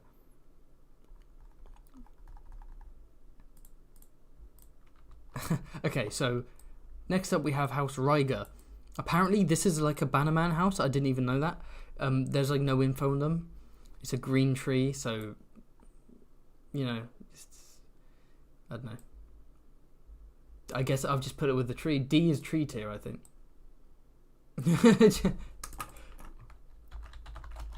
There we go. Tree. House Went. Like a bat out of hell, I'll be gone. So, House Went, they were landed knights, I believe, in service to House Lofton, which that sigil being one bat, right? And then they House Lofton were overthrown, and with the help of House Went, and the Wents took over. Sorry, I'm fiddling with one of these like pens. I'm sorry. God damn. And so they're probably related to the Loftons in some way because of that. Maybe like a cadet branch or a bastard branch. I don't know. But here we have a bunch of black bats on yellow. So as I've said before, black on yellow, mwah, beautiful colour scheme, wonderful. Just like green and black, you know, it's like stark, it's out there. It's got the creepy spookiness that really, you know, that befits Harrenhal, the cursed castle. I really like it. I'm gonna go. I think I'm also not when I say simplicity, I like simplicity. I like one dire wolf, right, for House Stark. If this was one bat, no, actually, I was gonna say if this is one bat, then it would have more of an impact. Like one fish, one bull moose, but having a bunch of bats is sort of, it makes you think of like a flock of bats going through a cave, like. So I actually, yeah, no, I'm not gonna put that against it. This is really cool. I'm gonna go B tier for the Batty Boys. Okay, I'm not gonna say that again because that's actually. Okay. C tier, too many bats. Bats are cool. Flippy says bats are cool and I like the colours. That's as in depth as any of my analysis has been. The final Riverlands house is Awooga. We got House Piper. Censored so that I'm not nuked from orbit by the YouTube higher ups. So House Piper's sigil is literally just a naked woman dancing with white silk in front of blue.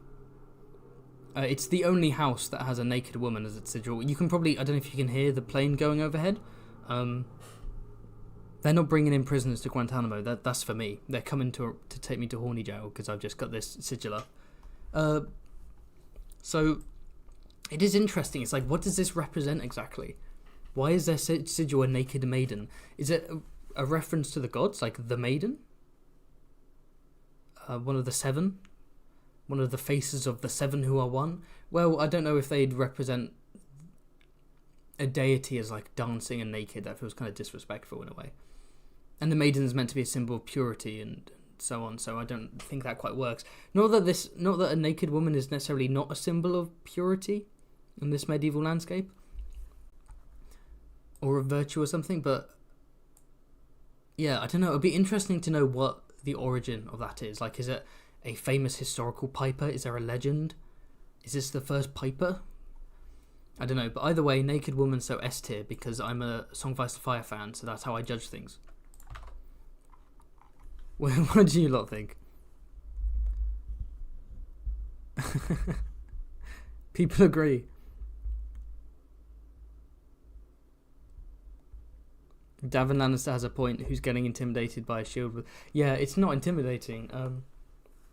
I don't know.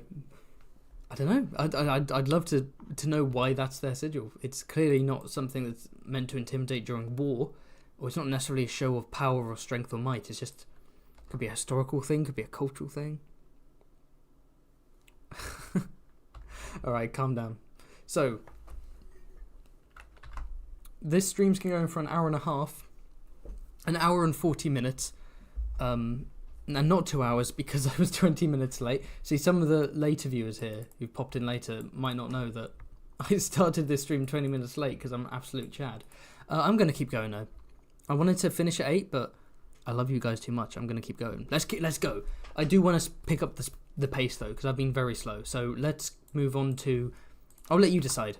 Where we go next. Let me know in the chat. Are we doing the Vale? Are we doing the Westerlands? Are we doing the Iron Islands? Are we doing the Reach? Are we doing the Crown Lands? Are we doing the Stormlands? Are we doing the Dawn Lands? Let me know.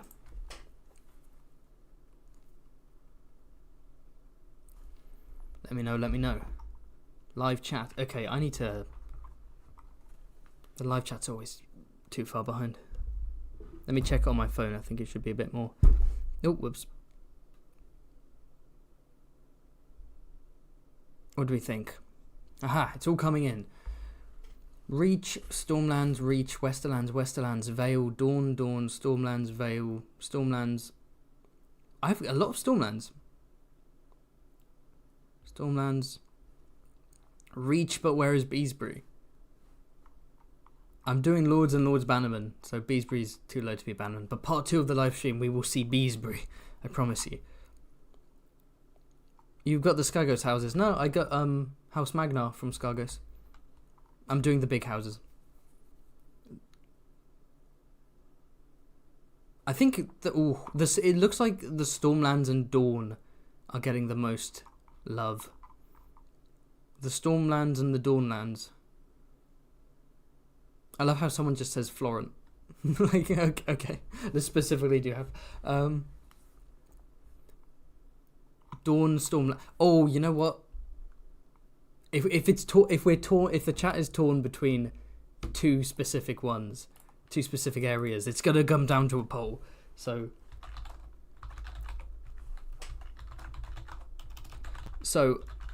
get into the chat and vote. Where should we explore next? The Storm or the Dawnlands? Storm or the Dawnlands? Let me know.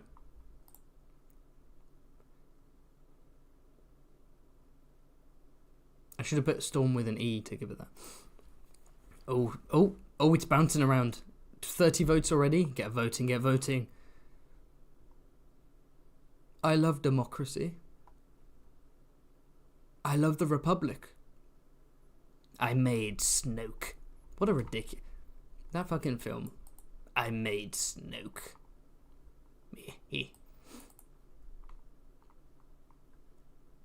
Looks like Storm is winning over the Dawnlands. 69 votes in. That's funny. That's a funny number. 74 votes. Looks like the Storm is winning. The Storm Swarm represent... Okay, 80 votes in. Wow, this is like the most votes I've ever got, and I'm asking... I'm asking the dumbest question. Okay, where are we going, lads? 80 votes in. I think I'm going to end the poll soon if more people don't jump in. Storm is winning quite conclusively. 65%. Oh, it's going down a little bit. I'm going to end the poll because Storm is very far ahead. It doesn't look like it's going to change. Ending the poll now. 89 votes. Oh, I finished it on 89. I should have let it finish at 90 or... Anyway. 65% say Storm, so we're going to do the Stormlands next. I didn't realise the Stormlands were going to be so popular. So next up we have House Baratheon. So if you're English, you say Baratheon. If you're George, Baratheon. Imagine creating a name like Baratheon, a name so badass, and you're like, let's put the emphasis on the second part. Baratheon. Let's look at House Baratheon, everyone. God damn it, George. Pronounce your names right. I'm just kidding. You can pronounce these however you want. So the Crowned Stag. Interestingly, they're a Crowned Stag before they actually become the kings. When I first read the books, I think I was under the impression that there used to be a stag, and then they added the crown like after Robert took the throne. But no, this is the coat of arms of originally House Durrandon, and then it was claimed by Orys Baratheon. So a black stag on yellow, with a crown around its neck. This is just badass. The Baratheon sigil looks good. The Baratheon colours, again, you know I'm a sucker for black and yellow. It looks beautiful. It's a rampant deer. It's a majestic beast. I would probably say like A tier, but the crown around the neck. Ooh, that makes me say S. I might have to go S, my boys. Come on, look at that. The Baratheons. I do wonder where Baratheon as a name comes from, you know?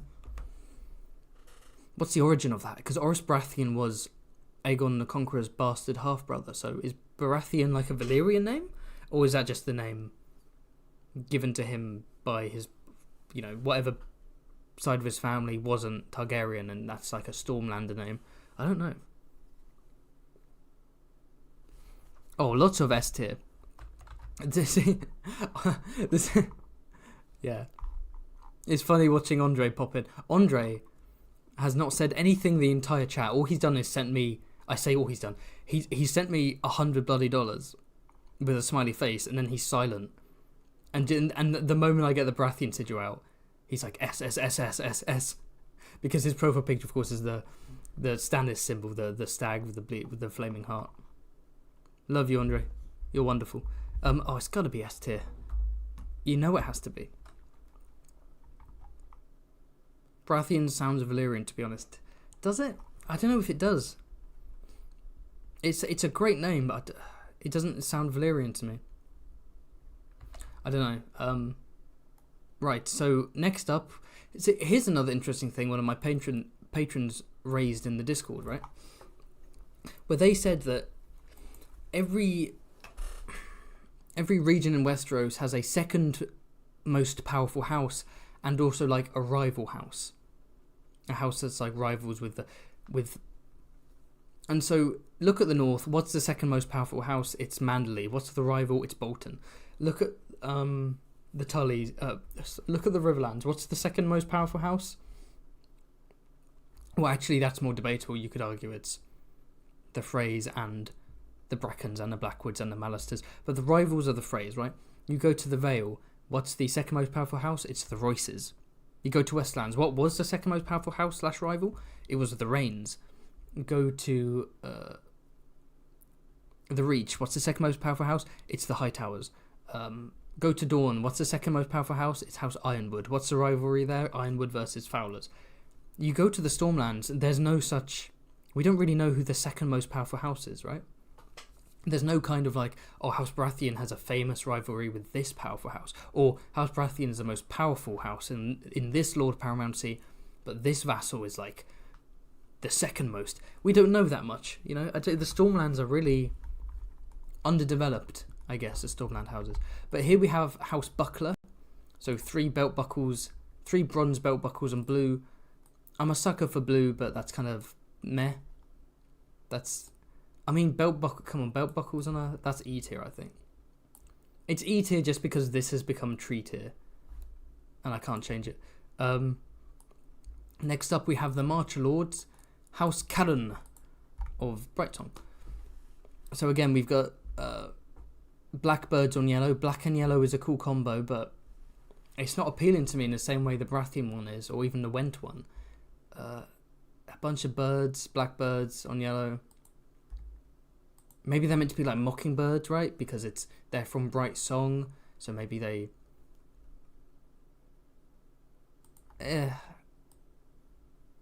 I'm not feeling it. I'm going to put it with Buckler. I have to go quickfire, and if I'm not feeling it, I'm not feeling it. So, but luckily we are saved by this beauty, House Connington. Split in half, we have a white griffin rampant on red, a red griffin rampant on white, and they're clashing. It looks beautiful. This is like the Malister sigil of the Stormlands. Of the, yeah. It looks amazing. I love it. I have nothing more to say. What do we think about Connington in the chat? I love the Connington sigil. The inferior went.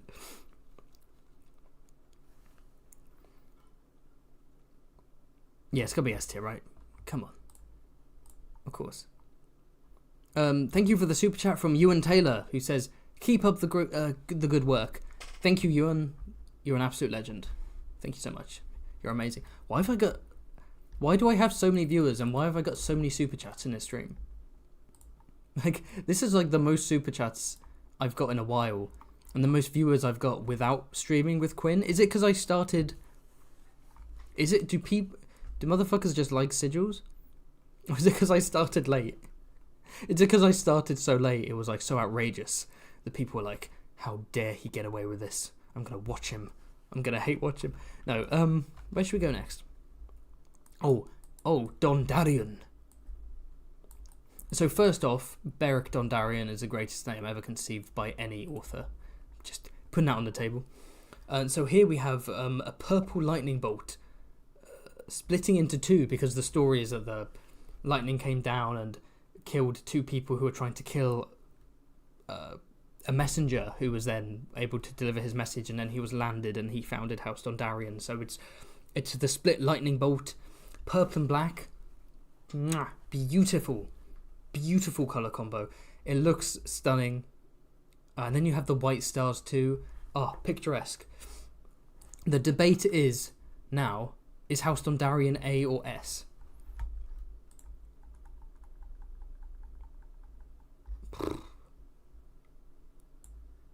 I'm gonna go A. Looking at the other S's, I don't think it's quite up there, but it is very good.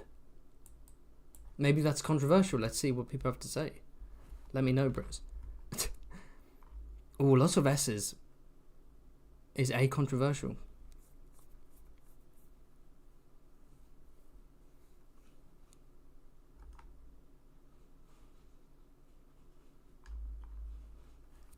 People really saying S.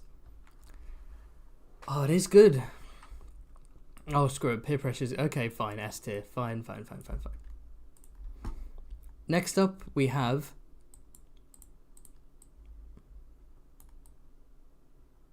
What the fuck is this? Wait, what is this?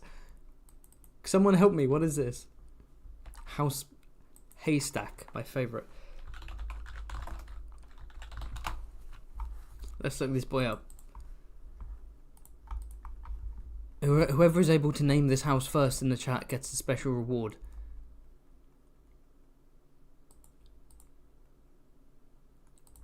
Special reward. But if you're able to say, I found it. It's House Errol, apparently. Hay pile. House Hay. There is a House Hay, but it's in the Riverlands. It is Errol, yeah. Zabul said Errol first. Okay, Zabul, your special treat is I will put a sigil of your choice on whatever tier list, whatever ranking you want it to be. Temporarily. I'm a temporary bribe kind of guy, if you know what I'm saying. So let me know. This is obviously F tier because it's a bundle of hay. So that's cool. And then we have the beautiful turtle. We have the cute little creature.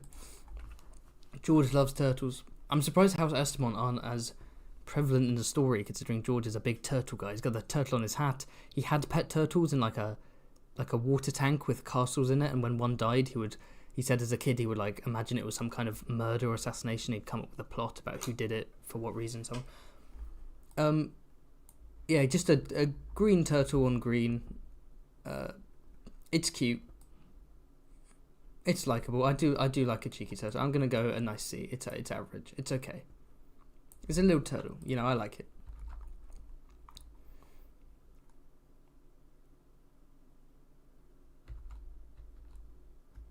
Thank you for the super chat from Ewan Taylor again, who says E.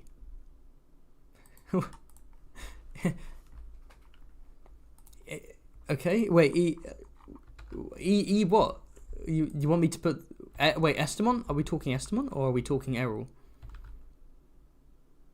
Like, I don't know if this... I don't know if you meant to write a message and you accidentally put just E. I don't know if you're like, no. You can't put the haystack in F. I'm willing to pay you to bring it up to 1 because it deserves more respect. I don't know if that's what your message... I don't know if it's Estamont and you're like, screw all of these turtle sims. Estamont belongs in E. It belongs all the way down there. Please explain yourself, Ewan. Ewan, please. Please let me know. What happened to the... What was his name? Zabule. Oh, Zabule wants me to put Florent in S tier. I will temporarily put Florent in S tier up here. For helping me find House Errol. There we go. Beautiful. Everyone's saying S for Estamont. I'm sorry, I just don't... Like, it's cute. Like, a turtle and a sigil is fun, and they're an island house, so it is quite fitting. I'll put it up to B, okay? I'll put it up to B. But no more. No more peer pressure. Coleshot says, a pile of poo emoji. House Errol, they censored me. Thanks, Coleshot. Thank you so much.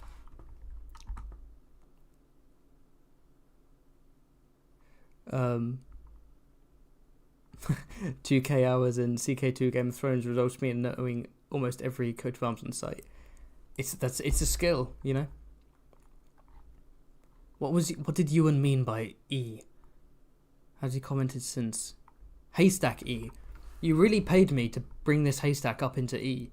You're really like F. That's disgraceful. Make it E. It's a haystack, bro. It's a haystack. Ewan, I love you for your super chats, but it's a haystack. For you, my friend, I will of course put it in E, but I do temporary bribes here. It's why I can never get a foot in the door when it comes to politics. I do temporary bribes. People pay me to, you know, lobbyists pay me to promote a certain thing, and I do it for 2 months, and I'm like, okay, you run out, I'm doing the opposite. It's a temporary bribe. Temporarily, haystack will go E. My good friend Ewan. But I don't know why the haystack is where you felt the need to step in and be like, justice for this house. I keep calling it the haystack. Errol, that's it. House Errol. I'm not going to disrespect them. House Penrose. House Penrose are a cool house. A couple of white quills on brown. It's cool. The brown isn't as lame as like the Darry brown. It's like a kind of... It makes me think of like musty old books, you know?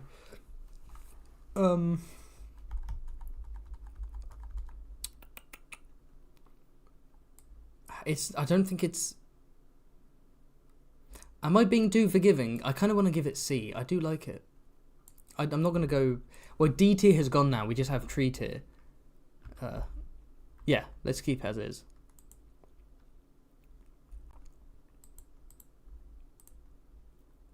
That's right. We're not a dictatorship here. We're just a very, very, very corrupt kleptocracy.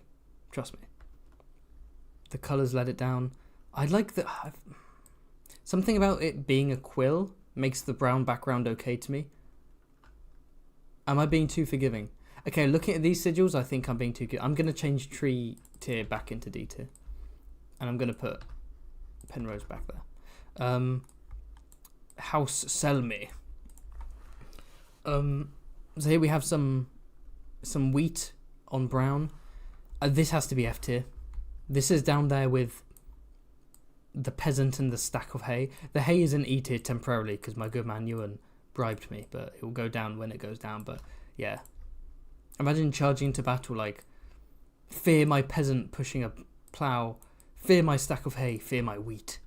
Fear. I get the wheat is more like a kind of boast. It's like we are a fertile land, we're a plentiful land, you know, but I don't know.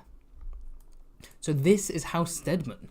We barely know anything about them, but their sigil's kind of badass. It's a dagger plunged through a heart, which is on this kind. I don't know what that's called in the back exactly. I'm sure it has an official name, but it's like a wavy white thing with blood drops and it's red. It's kind of cool. I'm not gonna lie, it's kind of cool. It's gonna be top 2. It's either A tier or S tier. I like it a lot. Is it good enough to be S tier? The only thing dragging it down for me is that we don't know anything about House Stedman. So it's kind of like, I don't know. I don't know enough about it. There's no like emotional connection there, you know?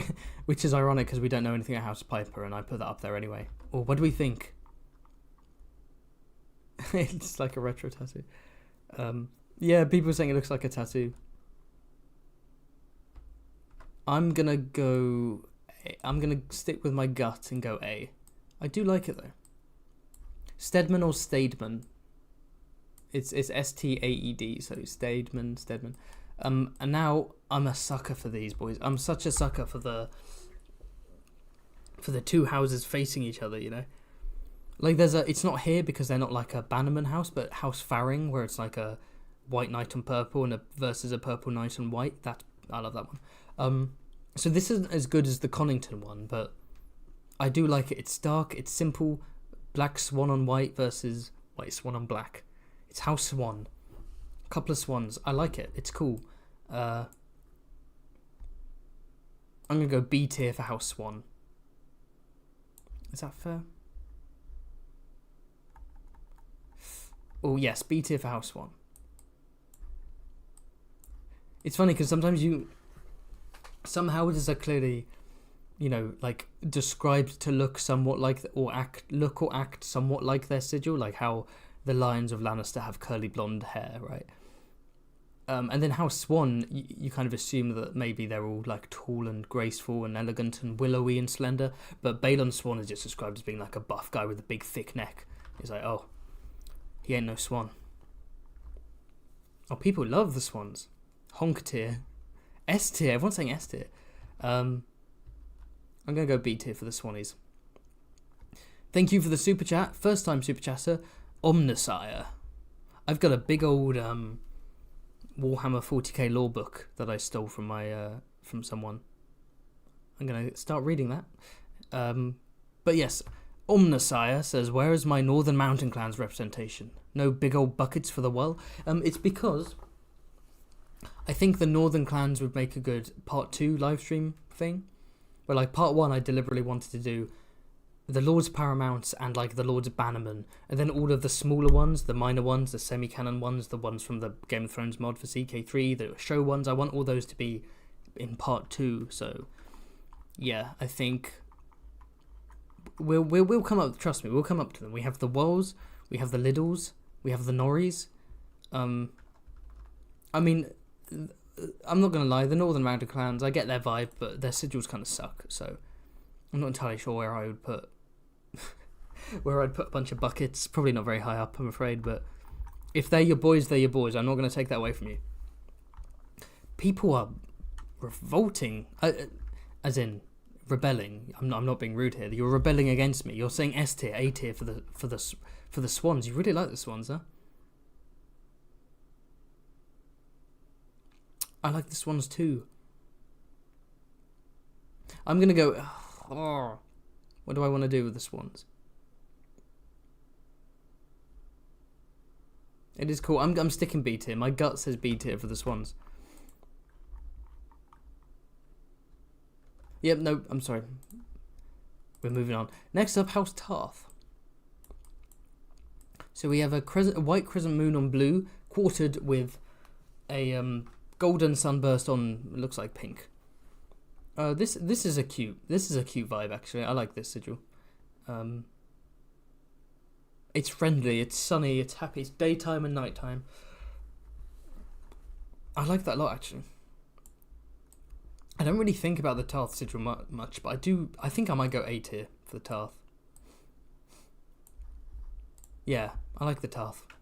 What do we think? Tarth is S. Why is everyone booing me? Why are you booing me? I'm right. Come on, guys. Okay. I've made some controversial decisions here. House Wild. Okay, this fucking sucks. This is meant to be a whirlpool. Like a turquoise whirlpool on yellow. I'm going to put that E tier. And my temporary bribe has run out, and now Errol goes down to F. So here we have peasants and crops, right? I'm going to put it here. It's just kind of lame. I'm not a fan of it. Has a fun magical vibe to it. I don't know. I just don't know. I'm not a fan. It doesn't fit. It doesn't fit. I might even go F tier, honestly. No, I'll keep it as is. I'm actually getting a bit hypnotized looking into that. Oh, we've run out of Stormlands. What's next? Let me know in the chat. Where are we going next? Are we going to the Vale, the Westerlands, the Reach, the Crownlands, the Dawnlands? Where are we going? The Iron Islands too. Shit. Yeah.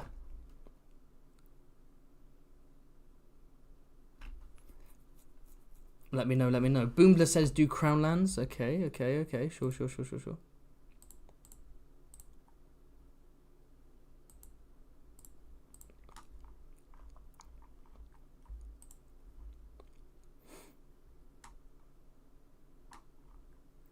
Crownlands, Westerlands, Crownlands, Vale, Dawn, Vale, Westerlands, Dawn, Westerlands, Dawnlands, Swans, Dawn, Westerlands.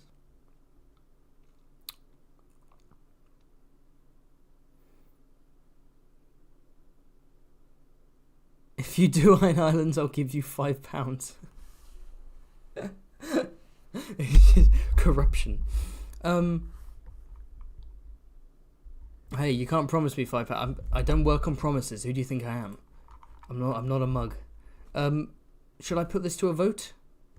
I can't. I honestly, asking the chat to just shout, asking you guys to just like shout things at me like Westerlands or Vale isn't very helpful in retrospect. I can't work out what's been. It's too mixed. I can't work out what's been said the most. So I'll put it to a poll. I think maximum you can do for a poll is 4. So.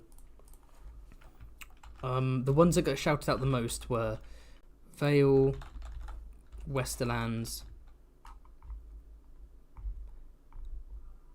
No, the Vale wasn't shouted out that much. It's Westerlands, Crownlands, Dawn. Wait, no one's really said the Reach, have they? Yes, Westerlands, Crownlands, Vale and Reach. There we go. Vale and Dawn, sorry. Oh my god. I'm tired, okay? I'm tired. Leave me alone. Okay. The poll should be going up, but my YouTube studio is not showing the live chat anymore, so I hope this is not indicative of my internet about to crash or some bullshit, because I'd be very annoyed. Stay with me. Stay with me, fellas. Don't leave me. Whip out the poll. The poll is out. Get voting, everyone. The poll is in the chat. Reach was definitely shouted out the least, so I haven't mentioned that yet. But we have the Crownlands, the Westerlands, the Vale and Dawn. Crownlands is winning, but only by 5%. Westerlands is right behind it. Vale is tying with Westerlands. Dawn is on 20%. We have 68 votes in. Get voting if you're watching this and you're able to vote. I appreciate some of you might be listening to this at work or whatever. Get voting. If you can vote, get voting. This is the most important. Screw any elections happening this year. This is the most important vote of your life. Trust me. 70 votes. Crownlands are just about winning, but it's very tight. It's very close. Is Crownlands winning just because it's at the top? It's that kind of psychological effect where, like, the first option of the poll you're more likely to gravitate towards. Oh, this is tight. 28, 25, 24, 23. Callum said, you know why you've got so many donations? You've invented lobbying in stream form. This is a Song of Ice and Fire stream lobbying. You can lobby me to put a sigil on a certain... stop the count. Okay. Westerlands is 27% though. That's 1% more. That feels like it's too tight for me to close it.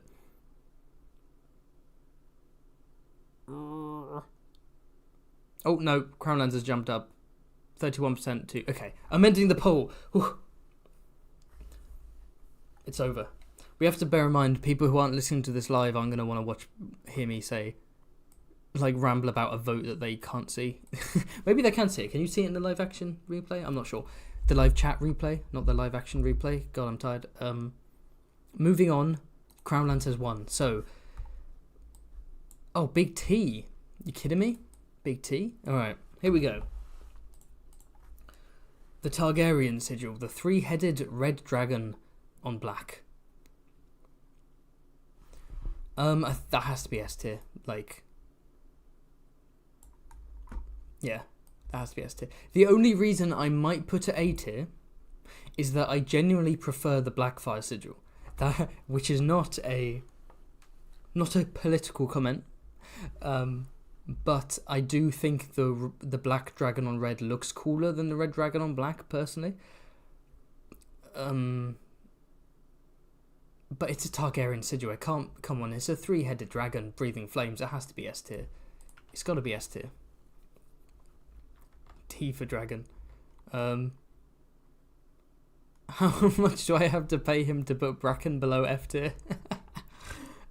If you can send me another $100 super chat like Andre did, then I'll put Bracken wherever you want. I am a corrupt congressman. I'll do whatever you have to say. Okay, next up we have the best house of all, House Bar Emmon.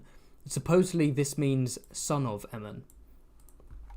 So House Bar Emmon, we have a leaping blue swordfish on top of like a silver net.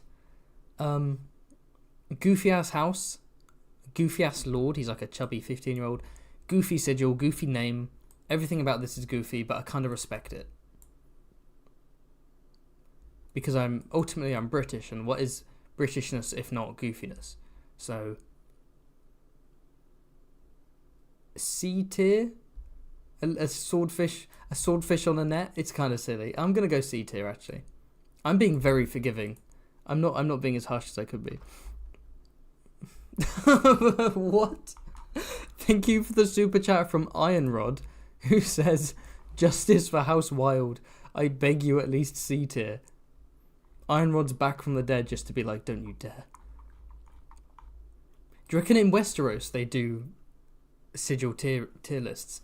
But like with ravens, they just like send people ravens being like, the king has put your sigil in B tier, and you can write back being like, you can write back with like a pouch full of 10 gold dragons, and it's like, move me up to A.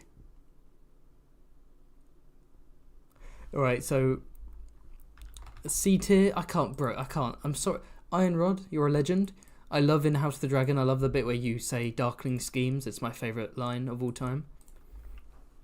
Your Grace, we didn't want to sully you with these darkling schemes. But, and also Ironrod's face is a reaction emote on my Patreon Discord because it's so fucking funny. But this cannot be C tier, my friend. Come on. Because you sent the super chat, of course I would do temporary C tier. How could I not? And yeah, the corrupt Lord Haven works wonders.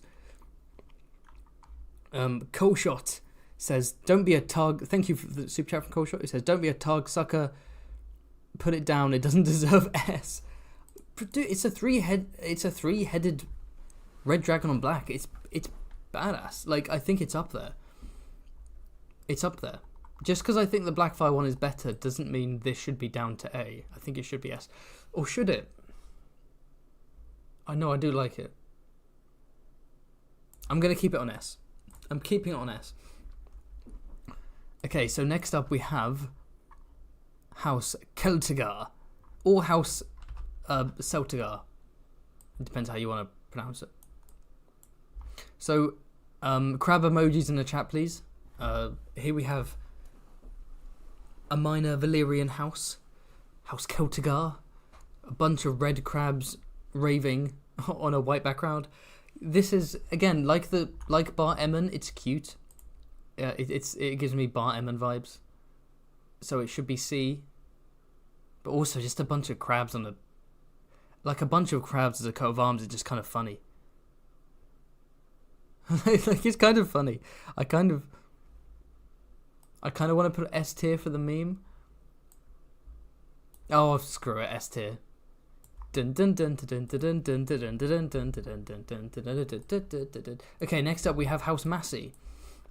So 3 kind of circular vortex. I think they're meant to be runes, aren't they? 3 kind of first man runes, and one is green, one is red, one is blue. You'd think this would be like a Riverland house, like the red fork, the green fork, the blue fork. I'm not a fan. It's the same with Wild. I'm just not a fan of the whole swirly whirly. Doesn't do it for me. I'm going to go D tier. It's not as bad as House Wild. I do appreciate the ancient runic nature of it, but I'm going to put it there. Next up, we have House Rosby. Now, this is like one of the most boring sigils, but it kind of makes it interesting in a roundabout way, right? Because it's like, this is more like what medieval sigils were like, apart from the ones, the ones where it's like 50 different coat of arms in one coat of arms, right? So in a simplified way, medieval sigils were a bit more boring. So here we have 3 red chevronels on ermine, or ermine. It's, it's a vibe. I'm gonna go. I don't think it's bad, even though it's lacking an interesting like hook, like an object or an animal. But I kind of it's a breath of fresh air, and I do think, yeah, I'm gonna put Rosby on C.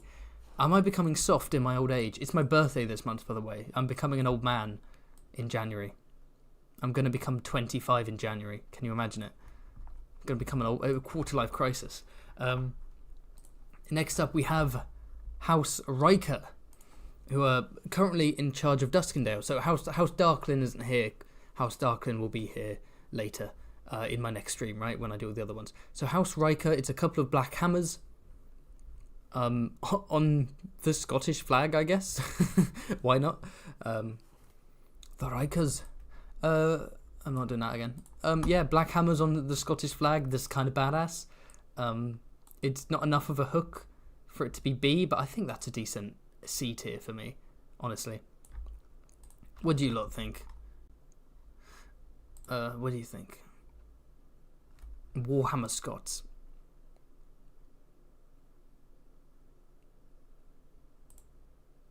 Right. Oh, thanks for the super chat from Boombler, who says, okay, but where is House Hayford, Farring, Staunton and Darklyn? You missed so many good sigils. What the hell, bro? Thank you. Thanks, Boombler. Darklyn's extinct, my son, so obviously we can't do Darklyn until the next stream. Staunton should actually be there, you're right. Is Farring a bannerman house, or is it like a minor house? It's unknown. Okay, I'm going to introduce... Okay, because you sent me a lovely super chat, I'm going to introduce those houses. So not Darklyn, as for next time, but I will introduce Staunton, Farring, and what was the other one? Hayford.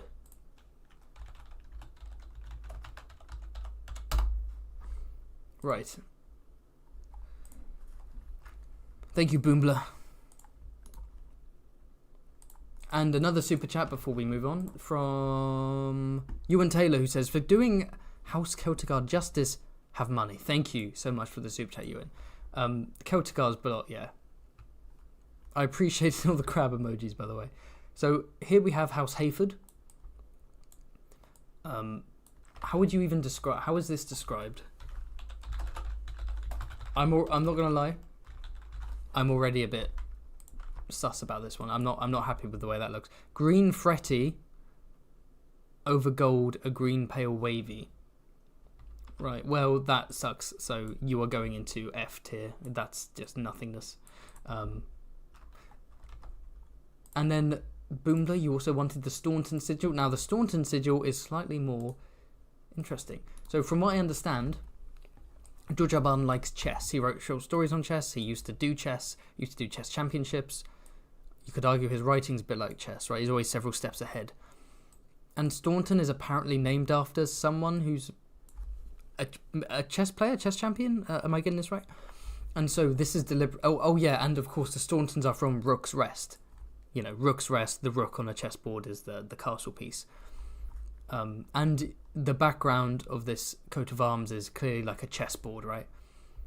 Instead of black and white, it's black and grey. And then we have the wings, because probably connected to, Rook's Rest. Rook is a kind of bird. It all comes together. I'm not entirely sure how I feel about like the big white bar with the wings, like looking like a Kwin the GM thumbnail. I do kind of like it.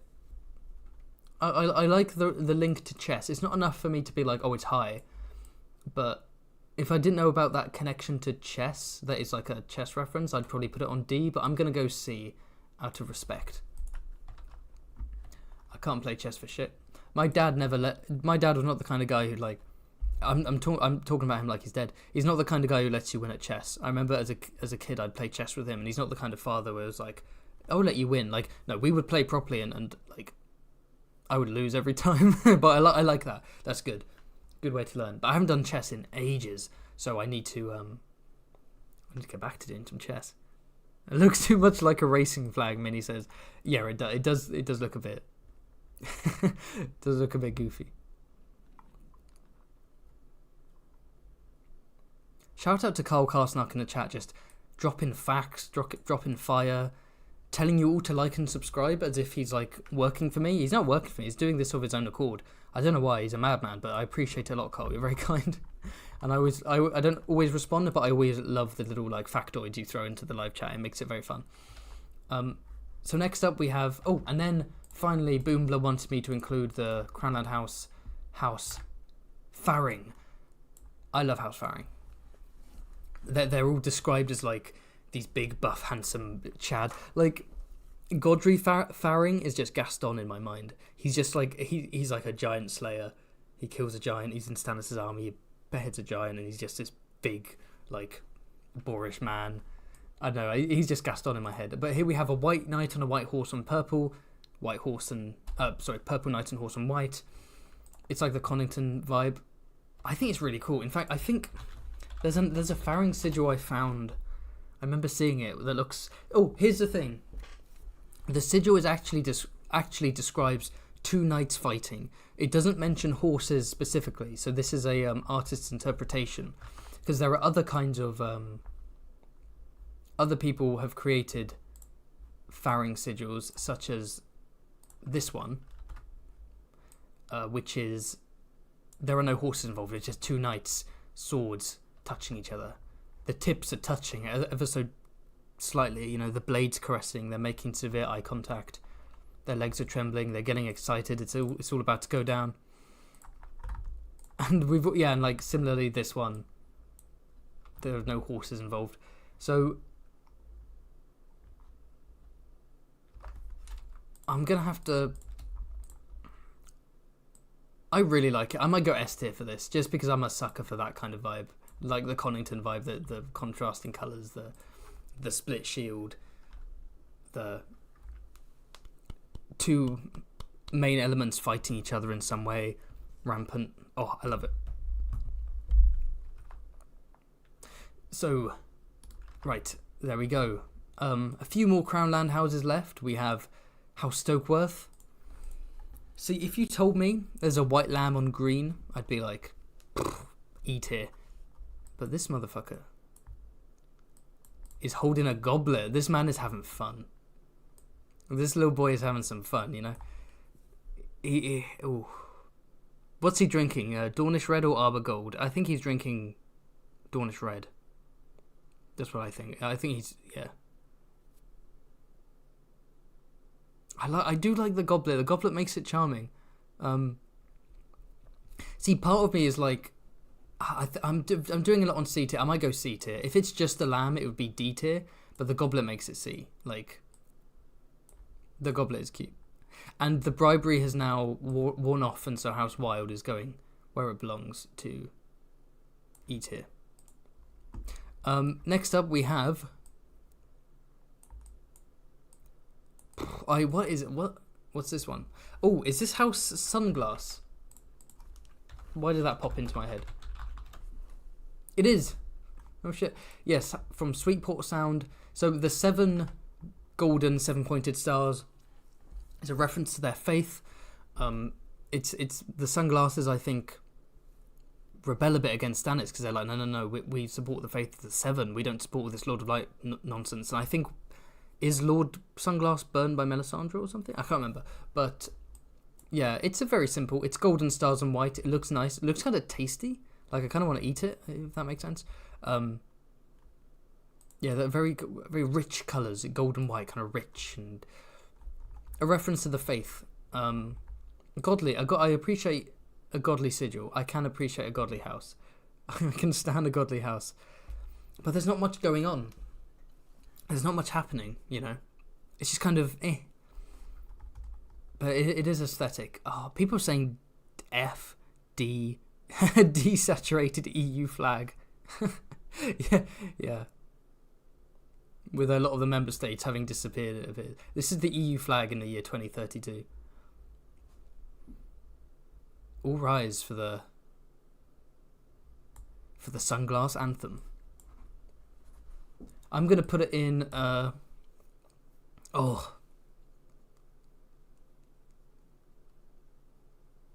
People are saying F. Breaks the rule of tincture. They all break the rule of tincture. No one has. George has not been following the rule of tincture. I'm not going to go F. It's not F. D. I'm thinking D because it does have some symbolism. It's not just like a random whirlpool. It is about the faith, but I'll put it in D while singing the anthem of the EU, which also happens to be Ode to Joy. And this is not a political thing. I'm not going to say whether I support the EU or not. I'm just going to sing it because it's a good ass song. While I drifted down here.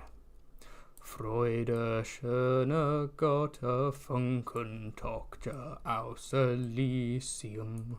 Wir betreten feuertrunken himmlische dein Heiligtum. Okay, next up we have House Velaryon. Now, very different from the show Velaryon, Sigil, which is a more of a mythological seahorse, right? It's like the top half is literally a horse rampant, and then the bottom half is like a fish. This is like, no, literal seahorse, not a horse of the sea, a seahorse. And I'm not gonna lie, the mythological seahorse of Hot D, I prefer. I think it's really cool. This one, a seahorse, I get it. Seafaring, island dwelling, silver on sea green, beautiful colour scheme. I love the colour scheme, so that's good points. But a seahorse, maybe if it was a pregnant male seahorse, it would have a bit more of a spice factor. But I'm not sure. What do we think? I'm thinking B. But then I can't put like a seahorse next to the Stark direwolf. No, I'm sticking with B. I'm going B. What do we think? What do we think? People like it.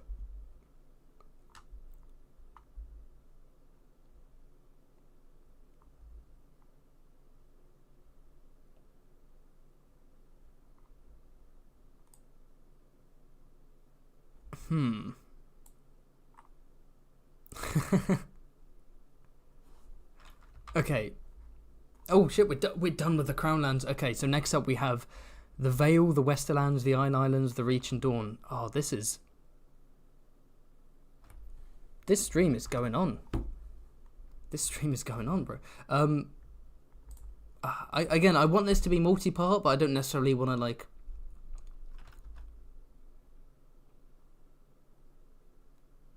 I kind of want to go through all of these before we go on to the other, but I don't know. We'll see how it goes. I don't know. My voice is heard and I got things to do, but we'll do another one. We'll do another one. Let's vote. So what do we have left? Vale, Westerlands, Iron Islands, Reach, Dawn. Throw out your suggestions in the chat, because throw them out. What are we doing? Vale, Westerlands, Iron Islands, Dawn, Reach. Let me know.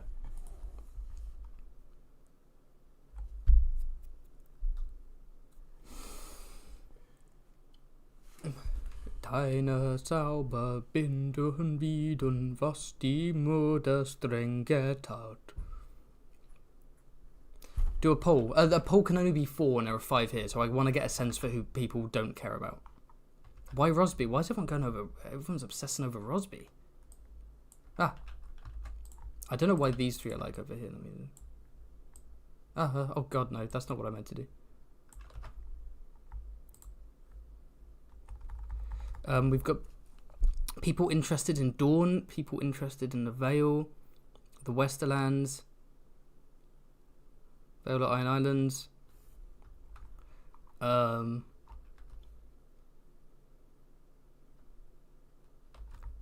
Okay, same as usual, people aren't really bringing up the Reach, so I'm going to put it to a vote and I'll leave out the Reach. So we have...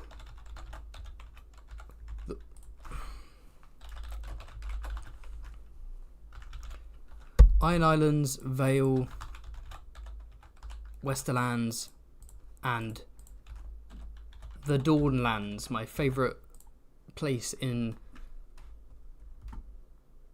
the continent of Game of Thrones.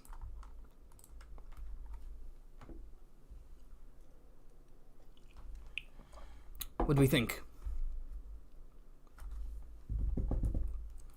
Bow, bow. Bow, bow.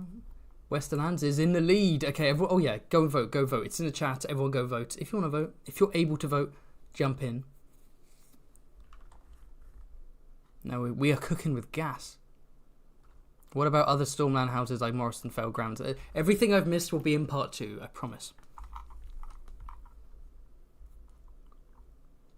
I did that thing where I like flicked through the chat. Like I just went, and the phrase pregnant call list popped up, and I'm too scared to scroll down to see what it was. I'm just going to ignore it.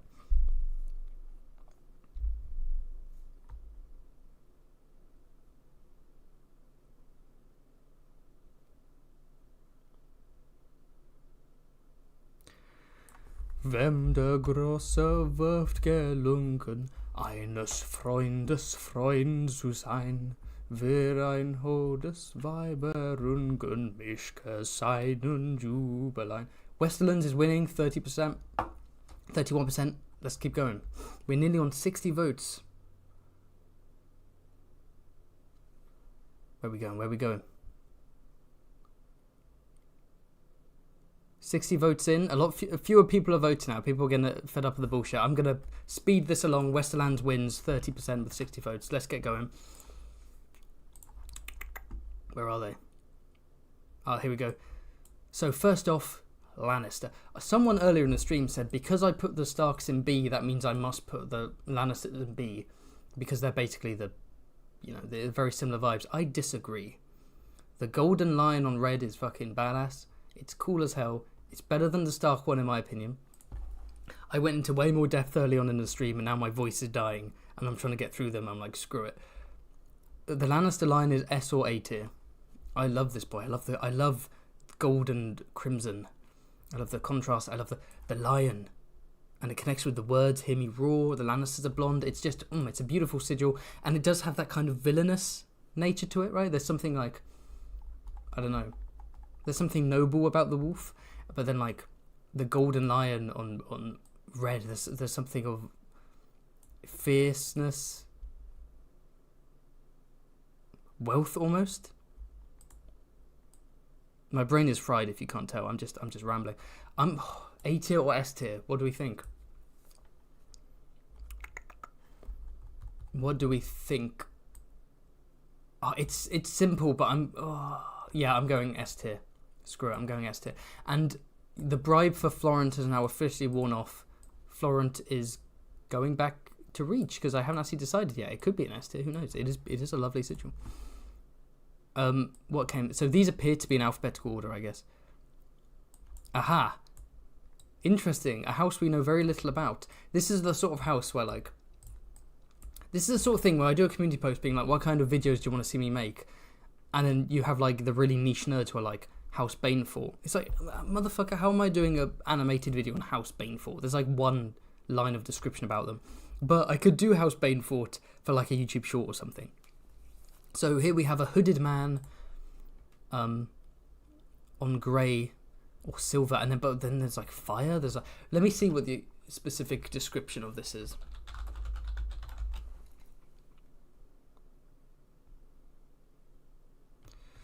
House Banefort of Banefort. A black hooded man on a grey field within a fiery treasure. Oh my. I mean, it's cool. It's weird. It's kind of esoteric. It does stand out in that way. The colours aren't super interesting.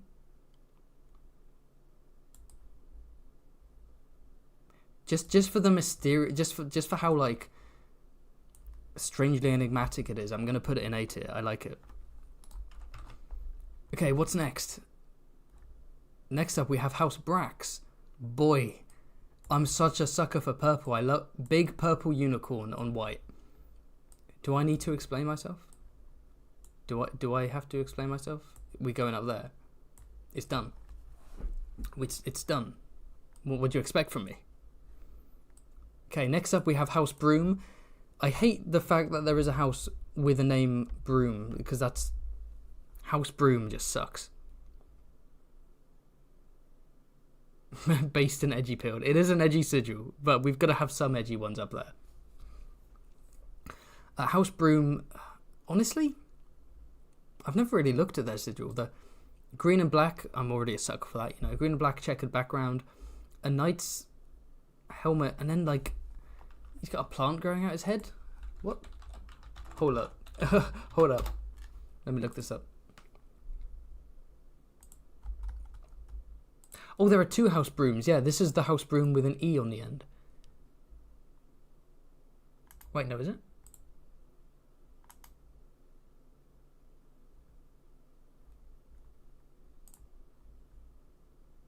Yeah, this is the one without an E.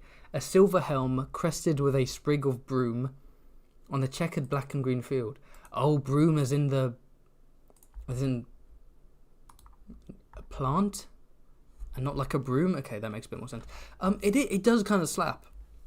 I was like, oh, House Broom, this is like one of those weird houses we barely know anything about and whatever. I don't even know how it made onto the list. I don't even know if they're bannermen. But looking at it, I'm like, this kind of slaps. It's kind of badass. I'm going to go...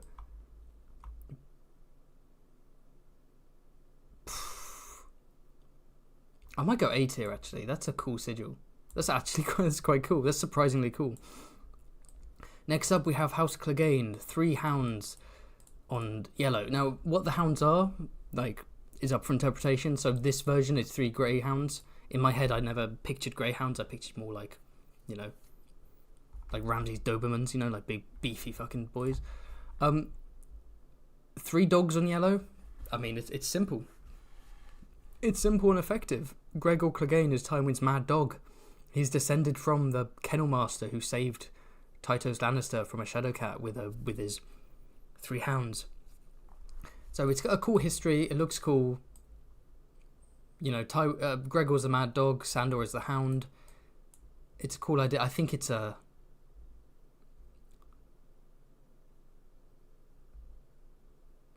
B tier? I think it's more C tier. I like it, but I'm going C tier, personally.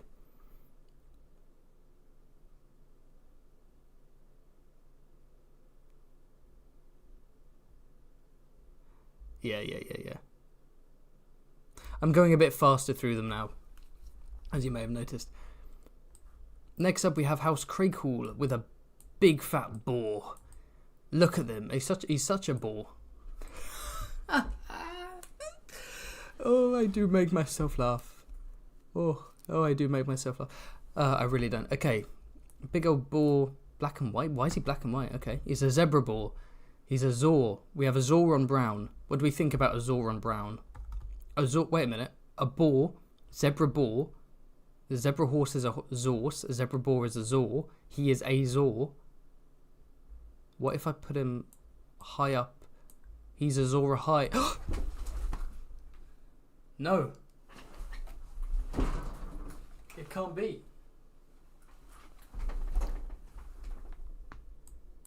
Lord Craighall is a Zora high? Confirmed? Maybe.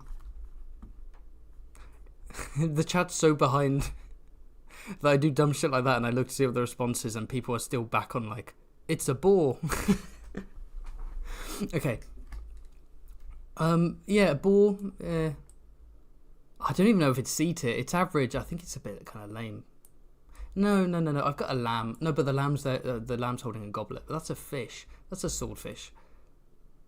A boar is cooler. I will put a boar in C tier. Maybe I'm being too generous with some of these, but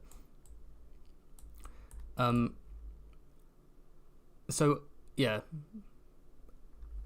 a boar high is there.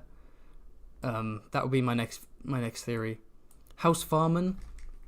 This is just ugly to look at. I'm not even gonna.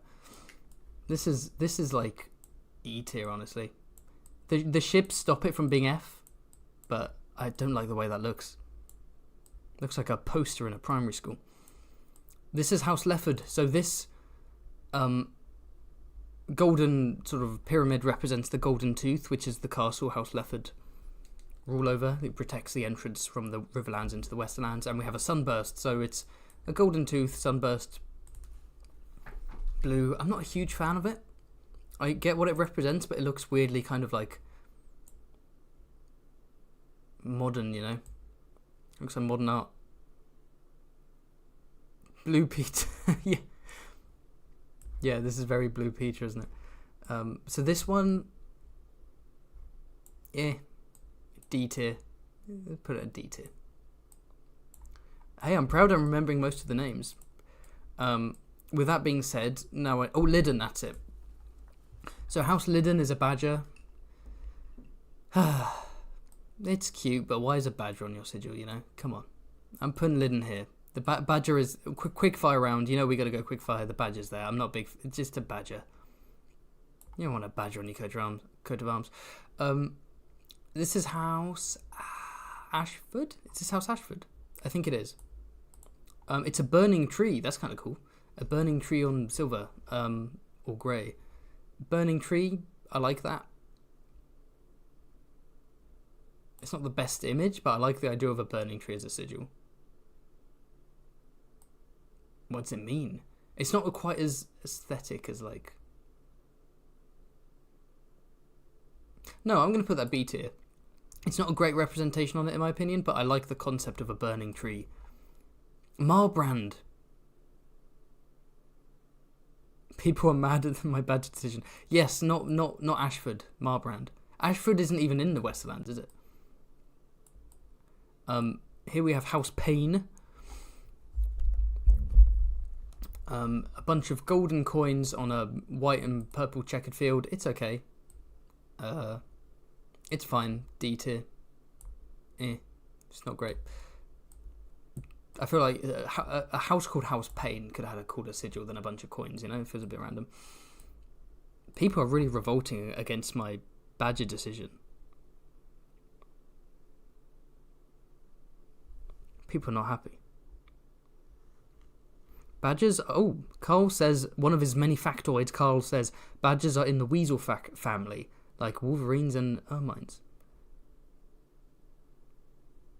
That's cool. Okay. So, House Westerling, it's a bunch of... It's 1, 2, 3, 4, 5, 6. 6 seashells on sand. Lame. E tier.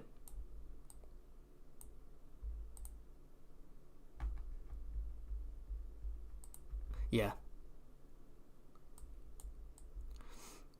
House Prester.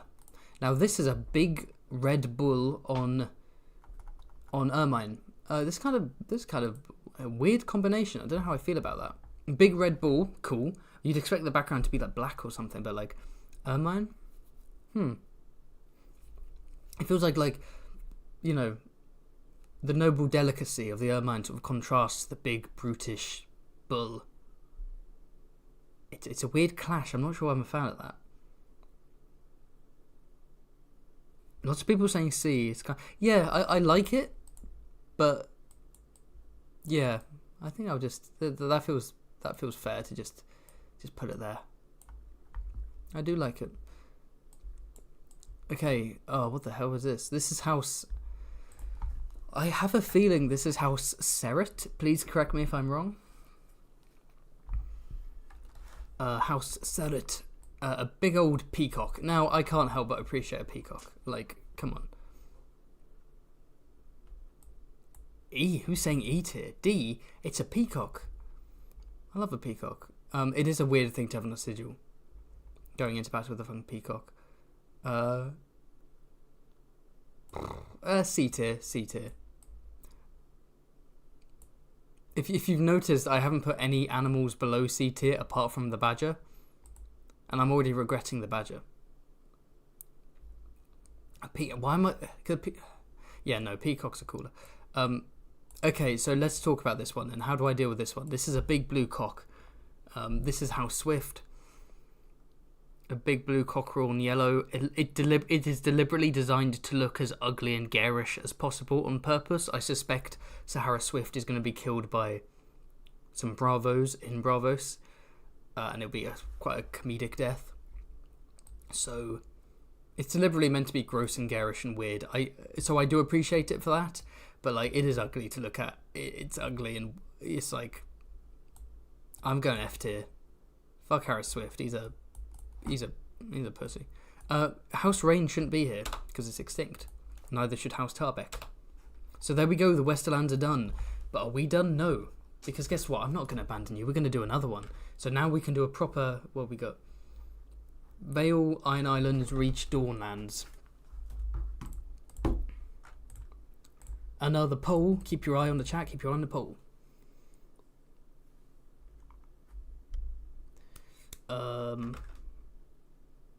Yes. Vale.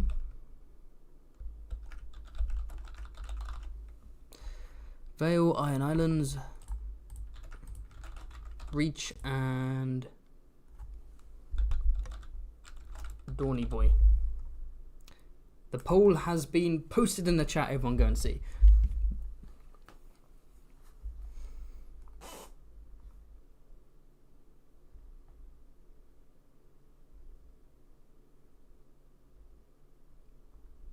What are we doing? Vale, Iron Islands, Reach, Dawny Boy. Okay, how many of you are voting for Dawn just because I called it Dawny Boy? Be honest. I've noticed that whenever I do a poll, if one of the poll options has like a slightly goofy name, the Vale and the Iron Islands are drawing with nearly 50 votes in. That's intriguing. Where are we going? Consistently, the Reach has been the least voted one.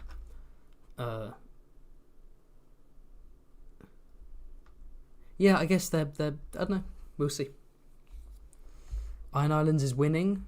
I'm surprised that Iron Islands hasn't been more popular. Their sigils are metal. I'm looking forward to the Iron Islands. Excuse me. Oh, some water. Stay hydrated, everyone.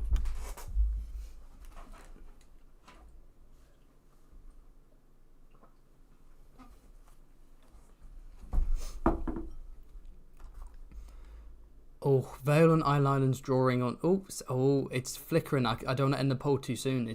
They're both on 27%. With 65 votes in, they're drawing. Oh, they keep drawing. I'll wait till we get to 70 votes. At 70 votes, I'll end the poll. We're 66 votes in. 4 more. Iron Island is leading by 1%. Oh, leading by 2%. 3 more votes in. Leading by 1%. 2 more votes in. 69. Oh, down to 68. 69 again. Let's get up to 70. 1 more. 1 more vote. We can do it. Yeah, there we go. Oh, the bastard. Someone voted and unvoted. There we go. And stop. 70 votes in. The Iron Islands win by a couple percent. Let's go. So first off, we have House. So yeah, the Iron Islands.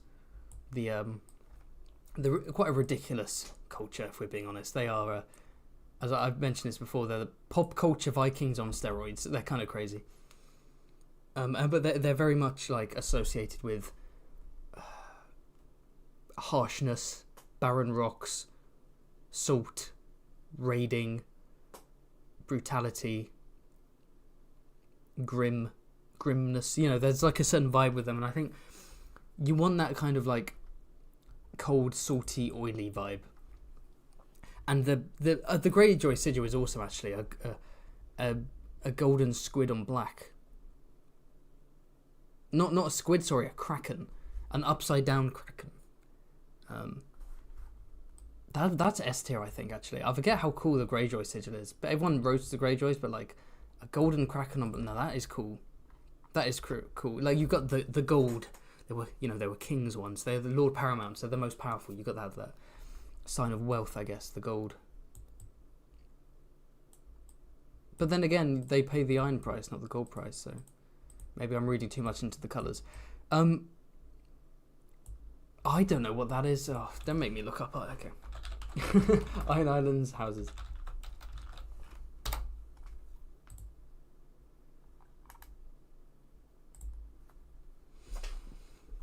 Okay. Oh, that's House Blacktide. Okay, cool. House Blacktide, very green and black. So it's just like, this is a style. There's not much going on. I'm a sucker for green and black. So I'm going to go E tier and not F tier just because I like the colour combo. But there's not enough going on to excite me, you know. Lord Haven likes to be excited. House Botley, I believe. I don't know why my accent went that way. House Botley, I believe. Yes, a shoal of silver fish on pale green. Delightfully ironborn. Sickly green, silver fish. Fishy boys. E tier. Just a bunch of fish, but like there's something going on there. It's not F tier for me. House Drum. Okay, now the drum. Okay. When I said the ironborn were metal, this is what I'm talking about. Like a white skeleton hand on crimson. Ooh, that's cool. Yeah, I like it. This is really nice, actually. Where do I want to go with this one? I might go A tier for this. I really like this one. Broom, you're too big. There we go. Yeah. Yeah, I like that. What do we think about House Drum? Someone says E tier, someone says S tier. A tier, I'm thinking A personally, but that's just me. And make sure I haven't missed out any super chats. No, I haven't. Okay, I don't want to skip on people. The Halloween Glovers. I love that comment. I like that. I'm going A for Drum. And I love how the Lord is called the Drum. Is Lord Dunstan Drum. He's called the Drum. He's also called the Bone Hand. And their Valyrian steel sword is Red Rain, which people suspect was stolen from House Rain. And here we have House Goodbrother. There are quite a few House Goodbrothers, but this is the main branch of Goodbrother. A black horn on red. Also badass. I also like this. It's not quite as good as House Drum, but it is cool. I might go B tier for House Goodbrother.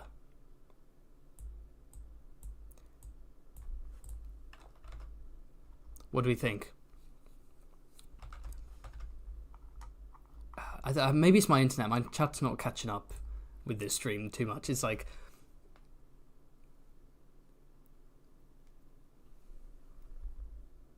D tier, yeah. It's not the horny sigil. Behave yourself. It's like the chat freezes for like a few minutes and then it just suddenly speeds up with a bunch of comments. It's delayed a bit.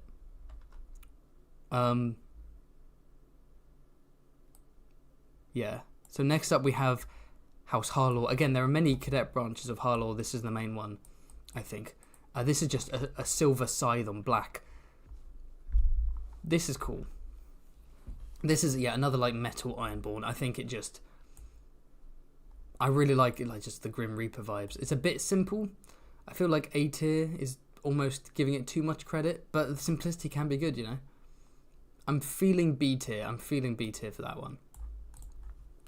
But it is, I like...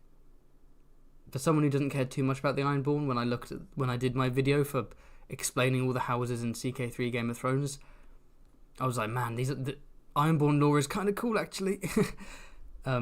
People saying S tier. You like there is simplicity to be had. Am I going too low with B? I don't want to do S tier. I will go A tier. I'll go A tier, I think. Next up we have House Brazier in front of a wall. Which one is this? This is missing quite a few Ironborn houses, actually. Let me add all the other Harlaw houses we can do in the next one. But, that being said, we're missing Farwind, and we're missing Cod. How can we miss them?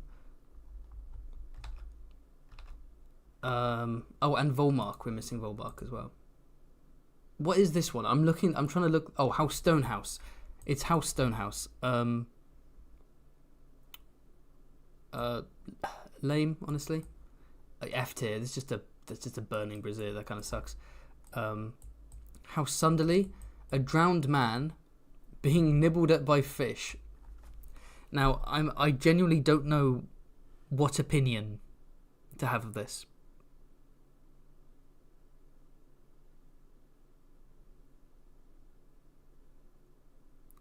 I don't know. Was I being too harsh on this one? The burning brazier. I just think it's just kind of lame to me.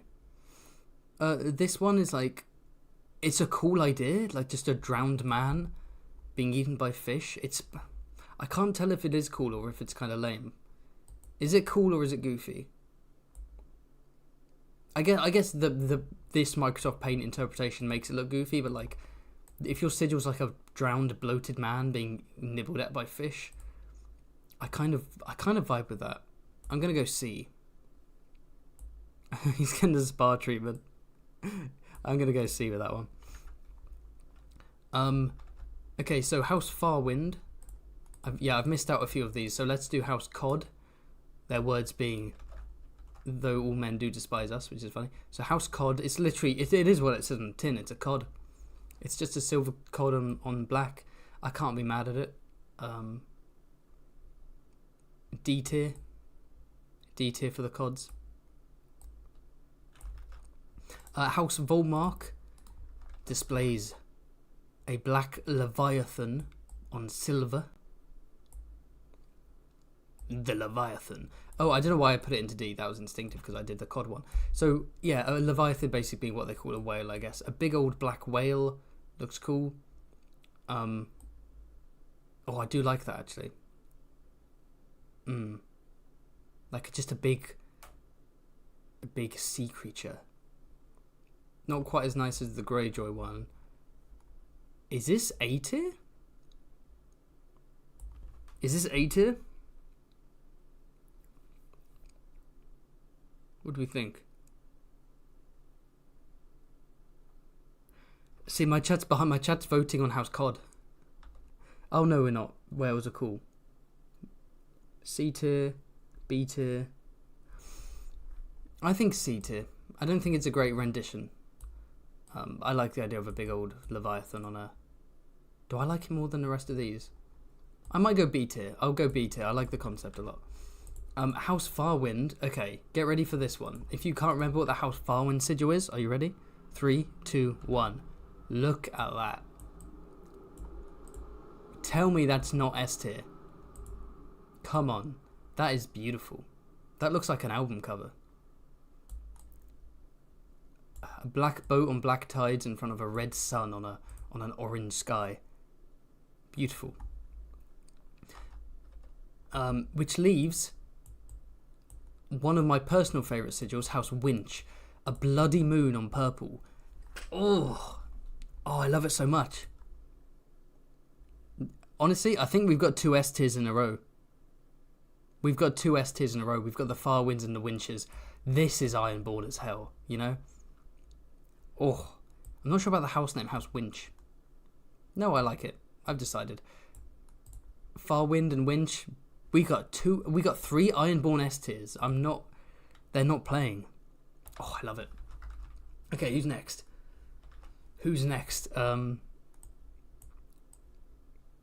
Shall I wrap up the live stream or shall I keep going?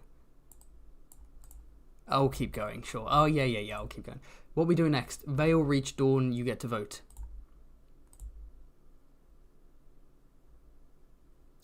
People are saying S. Some people are saying A for Winch.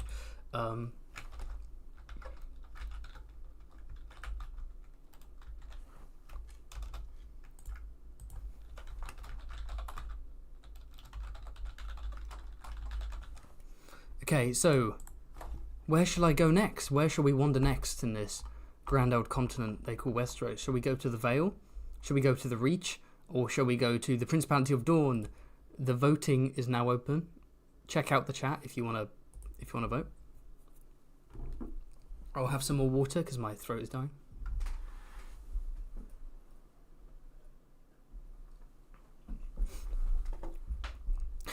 Mink says, keep going, Gogglebox isn't on.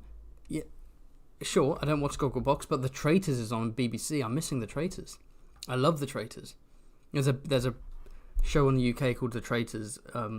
It's been adapted to a bunch of it's on a load of European countries have the same show. It's basically like Among Us. It's a bunch of random people in a house, and then it's like Werewolf Mafia, Town of Salem. It's one of them gets murdered every night, and at the end of every day they banish who they think is a traitor, and it's all about, if the faithful make it to the end of the game, they split the prize pot. If the traitors get to the end, they split it, and obviously it's more money for them. And yeah, But anyway, I can watch it on iPlayer. The Vale is winning with 50 votes. Oh, no, it's not. The Principality... Oh, the Vale and Dawn are actually drawing. Okay. I'll literally... Okay, keep voting, guys. Keep voting. I'll end the poll the moment one goes over the other, because I want to get through all of these. I don't want to take too long.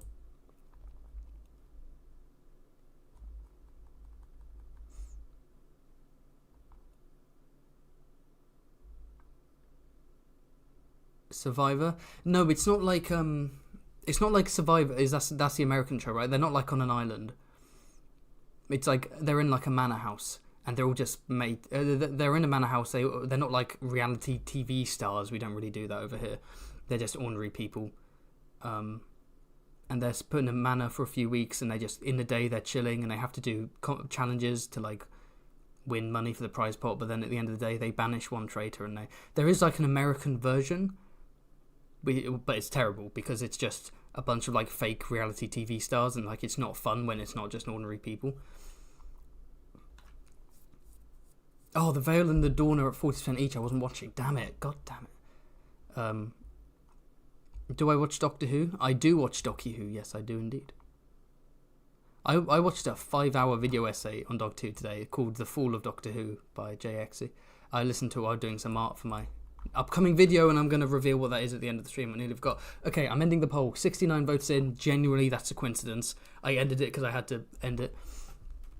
Yeah, the one with Claudia Winkleman Mink. I love it. Season 1 was great. Season 2 was lots of fun so far. Okay, so The Vale won. Let's go. So, House Aaron. I'm a simp for House Aaron. I love I love the Eerie. I love the concept of the Eerie.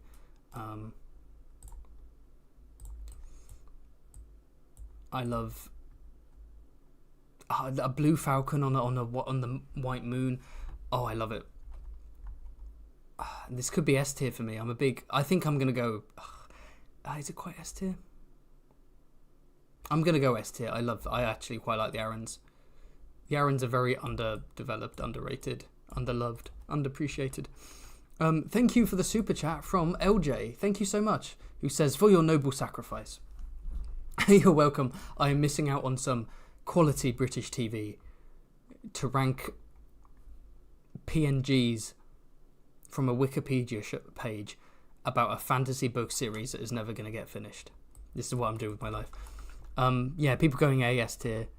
Show version S tier. People like the show version a lot. The show version kind of slaps. I think the show version might be better. I'll get it up. I won't.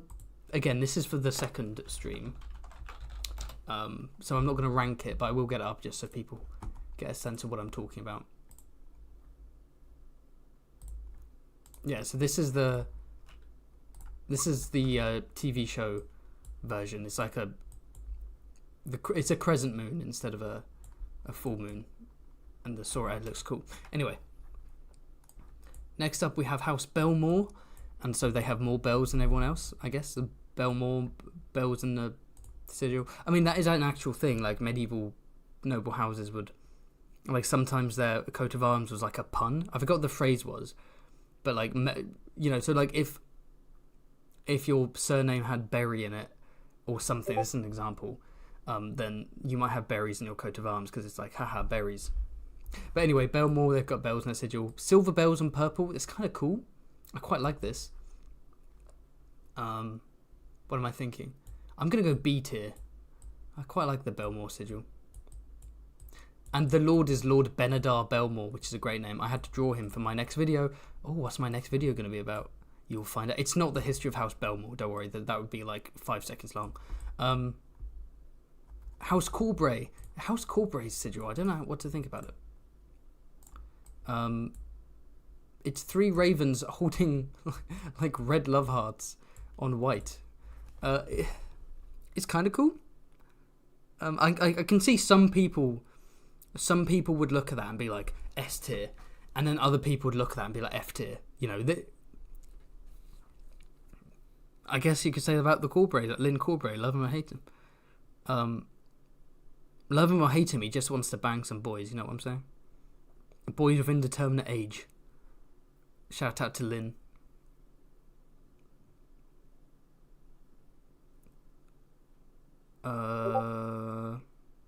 What do people think? I pee all over the place with Corbray. S tier? I don't think it's S tier. I'm giving out too many S tiers, bro. I only ever say bro when I'm live streaming, ironically. I'm scared it's going to become, like, unironic.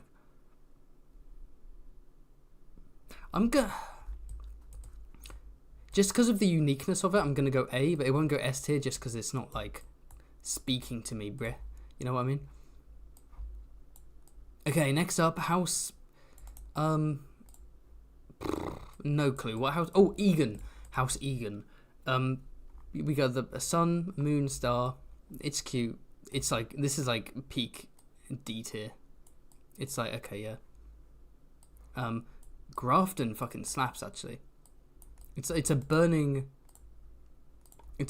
tower on like this black shard coming down on red. This is cool.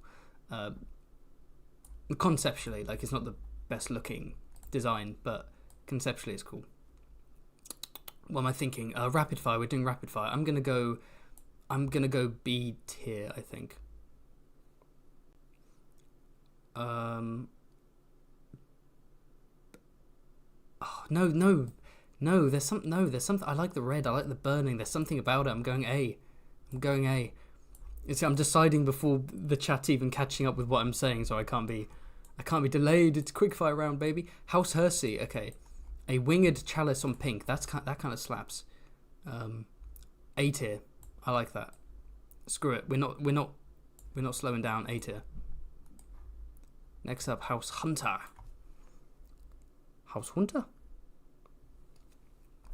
A bunch of arrows on brown. You know how I feel about brown. Not a fan. House Hunter arrows, I get it, but D tier. Because the arrows are like arranged in a cool way, I guess. But no rest. Next one. House Red Fort. Get it? Because it's literally a red fort. It's just a red castle. This is kind of cool. A red castle and then like a little white shield thing and then a red border. I like it. It's B tier to me. B tier. I've actually got no more room in my S tier. I'll come to that one. House Linderley next. Whoops. So House Linderley, a bunch of green serpents slinking, slithering, memeing their way around on black. I love green and black, as I've said several times. I like this one. Where are we going? I'm not... B tier. I feel like I'm being super generous. House Royce. Okay. So House Royce... I'm going to let the chat catch up for this one, because this is cool. House Royce... A bunch of black iron pellets on bronze, which itself would be like low scoring, right? But then... we got a bunch of runes. We got First Man Old Tongue runes. Fast. I like that. That does make it quite... I'm going to go B tier. It's a really cool sigil. I like the runes, but B tier because I think something else belongs in A tier. And that is the Cadet Branch House Royce of the Gates of the Moon. Look how cool this is. I mean, you've got the crescent moon on purple, covered by a gate to represent the Gates of the Moon, the castle that Littlefinger has granted to this Cadet Branch of House Royce, led by Lord Nestor. And then, of course, you have the bronze runic border. This is A tier. B tier for the regular Royces, A tier for the Gates of the Moon boys. I love. No, you know what? No, screw it. A tier for the regular Royces, S tier for these boys.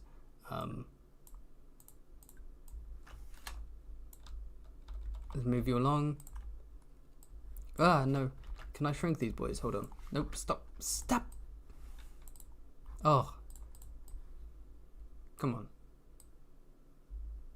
There we go.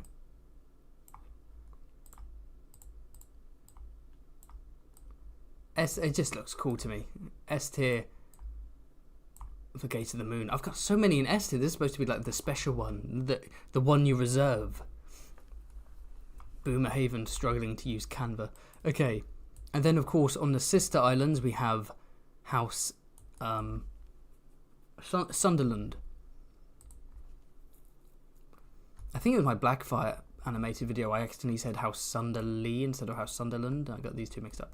But 3 sisters representing the 3 islands, the waves behind them. I get the meaning, but it's kind of meh. D tier. No, that's E tier actually. That kind of sucks. Next up we have House Templeton. This is cool. This is whoop. We got a golden cross, a bunch of black stars on it, and we got some black behind the gold. Where am I putting this one? Where am I putting House Templeton? I'm thinking actually kind of slaps. That actually really slaps. Oh, B or A? B or A? B or A? What do we think about Templeton?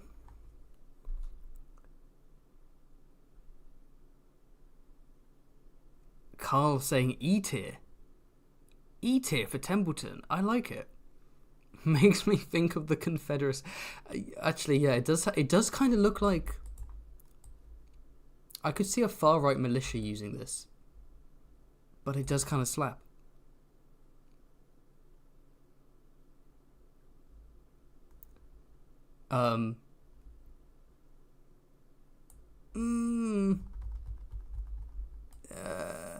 B. It can't be A tier. Sorry, I don't know what those noises are. B tier. Yeah, it's not quite unique enough to be A tier. That's it. And then the penultimate one, House Waynwood. A broken black wagon wheel on green. I like black on green. The broken wagon wheel is an interesting story, I guess, but it's not that. D tier. It's not lower just because I like the color scheme. And then Baelish. I don't know why Baelish is here. They're not like they're not a bannerman or like a big Vale house. I might save Baelish for next time, and then we can compare old Baelish with his personal one. So save Baelish for now. And now we have the Reach versus Dawn. And you know I love my polls, so let's do one final poll. Are we going to the Reach or are we going to Dawn? The poll is in the chat. Get voting. What are we gonna do? What we gonna do? What we gonna do?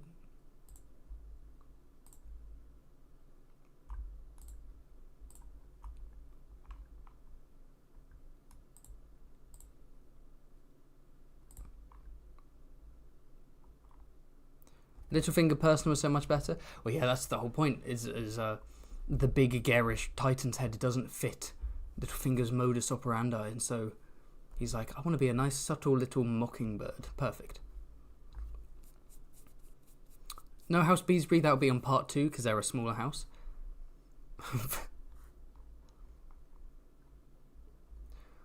We go in Reach or Dawn. Where we head? We head down south to Dawn. Check out some Dornish man. Right, let's get it. Looks like Dawn is winning, 55 votes. I'm going to end the poll now. Let's check out the Dornish. I like how all the Dornish ones are like round as opposed to shield shaped from the wiki. I'm not sure why, but it's cool. So, House Martell, as Oberyn would say. You R-worded her. You murdered her. You killed her children. Imagine Oberyn was like, canonically, like, he didn't want to get demonetized by Tywin. He's like, you R-worded her. You murdered her. You killed her children. Okay, so we have a blazing red sun being stabbed by a golden spear on orange. This slaps harder than... I'm not going to finish that sentence, actually. Where should I...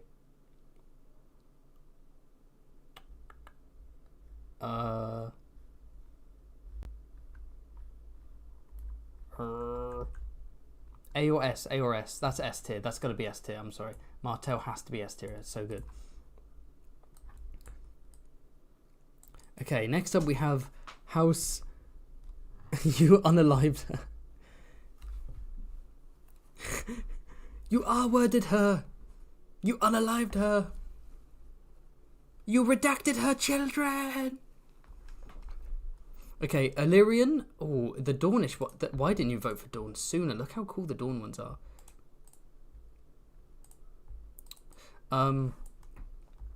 Yeah, a golden hand, and then behind him there's like a fucking Wheel of Fortune with black and red. Really cool. I'm gonna go A tier. The Dornish sigils are genuinely really cool. House Black. Okay, I don't. Will this get me demonetized? Like, what is happening here? We got a black vulture carrying a naked baby on yellow. This is either F tier or S tier, but it's not in between. This is either F or S, and I don't know which one it is.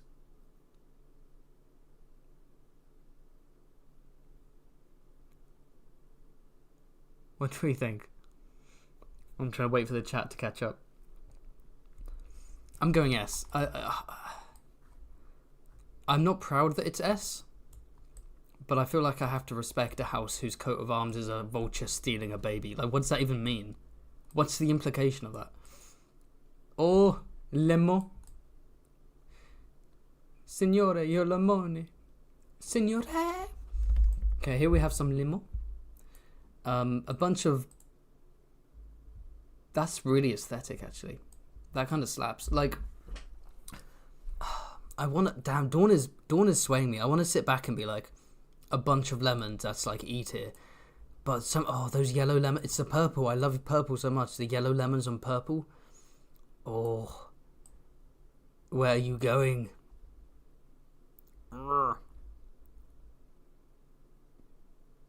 B tier. B tier for the lemone. B tier for lemone. Next up.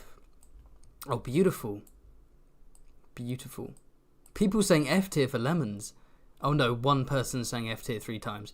I just realised that by not looking at people's names, people are just spamming. Excuse me.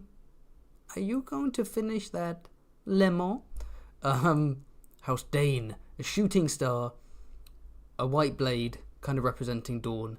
A dawn forged from the heart of a star. Purple background. Obviously S tier, like there's no question. And my voice did not just break, so shut the fuck up. Where are we going?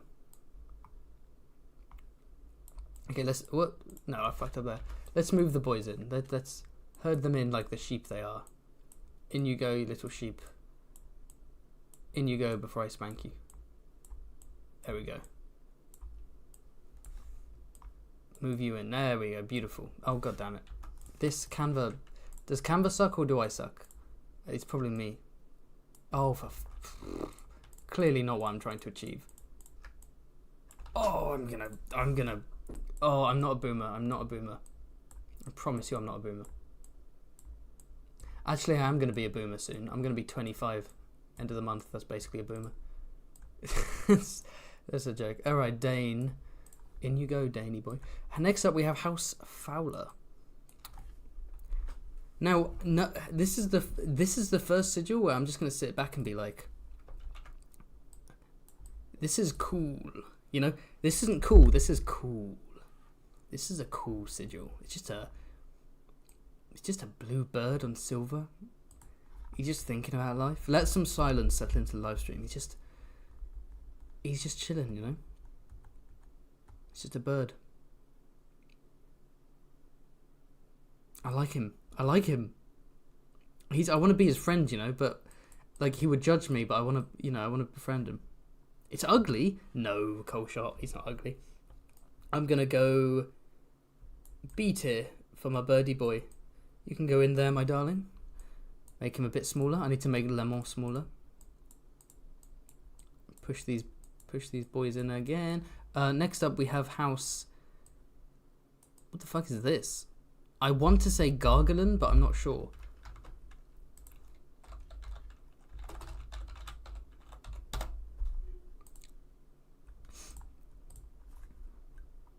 It is House Gargolin. A red cockatrice with a black snake in its beak on gold. The Dawn sigils, they're a different vibe altogether. Sunny, scorched, slightly off, like slightly different from the more creative than the rest of Westeros. I really like it. I'm gonna go A for this. A cockatrice with a black snake in its mouth. Oh, excuse me, sorry. I'm very sorry. Apologies. House Dragoncock, yeah. It's a cockerel. It's half cockerel, half dragon. That's just cool. Next up, House Jourdain, named after Jordan, Robert Jordan, the author of Wheel of Time, a series I have not yet delved into. You have a yellow quill and a checkered field of gold. That's a cute reference. It's not a huge. Where did I put? It's like Penrose tier, I'd say. Yeah, 2 quilly boys. Next up, we have Manwoody, former kings. We have a crowned skull on black. This is metal. This is cool. This is very cool. Oh, so many of the Dawn ones are A or S. What should I go for this one? A or S? What are we thinking? A or S? It looks so good. I'm gonna... gut instinct is... Honestly, my gut instinct is S. I'm not gonna lie. My gut instinct is S. Oh god, these... I'm gonna have to make these... I never thought... There we go. I didn't know S tier would run out, that I'd have to shrink them twice. I'm just being a simp. Okay, House Corgyle, I believe. Great name. 3 red scorpions on black. Red and black looks cool as hell. Oh, I'm gonna go B tier because I'm being... It's not unique enough, but like... Boomerhaven will win this one. I will win, I'll get you. There we go. People who listen to this and don't watch are probably like, what the fuck is this guy doing half the time? House Santagar. Hey, look at him. It's a cheetah. It's a cheetah holding a golden axe in front of blue and white. This is also really... I really like this. A tier. A tier. Screw it. A tierino. Imagine I did do this with Kwin. Oh my god, this would take fucking hours just to get through. It's taken this long with just me talking to myself. And to you, of course. A House Tolland, a green dragon eating itself. On yellow. Really intriguing. I don't know what to make of it, you know? I'm intrigued by this one. Does it represent infinity? Is it a reference to the Dance of the Dragons? Why has it only got... Well, it's a wyvern, actually. It's not a dragon, it's a wyvern because it only has 2 legs. It slaps. A tier.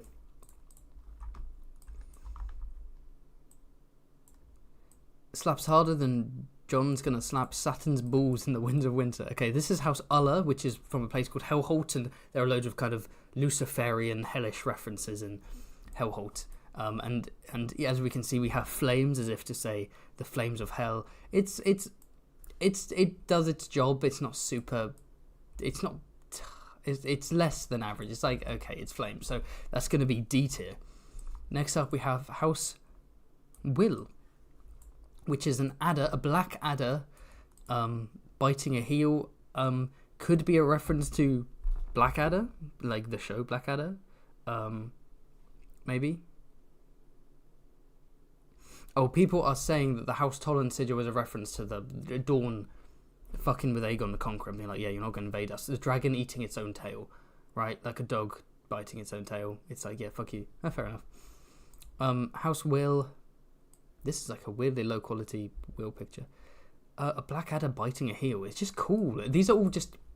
The Dawn ones are just cool. That's why I'm giving them more leeway. They're more unique. B tier, I think.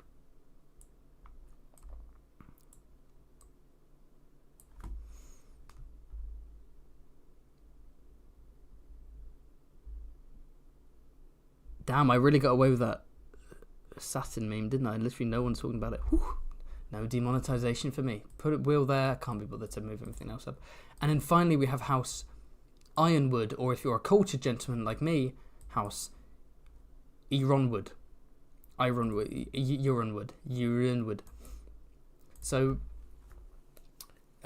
basically a big gate, a big black gate on kind of like sand sandy background essentially, because they're like guarding the pass of dawn.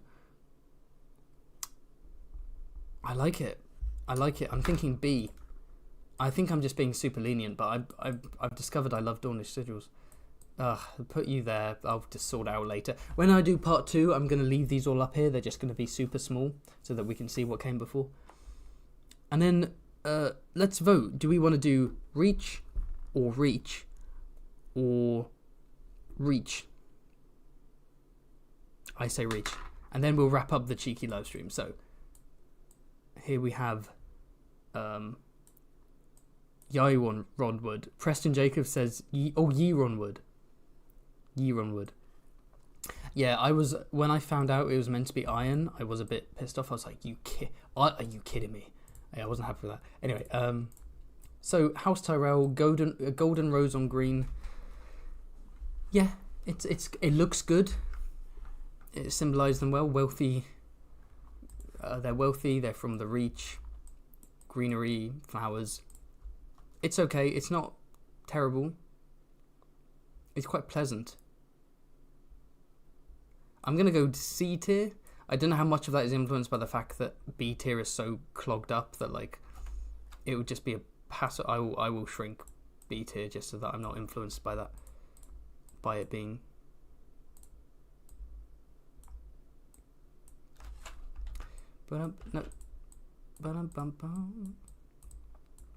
So Tyro's there. This is House Ashford, I believe.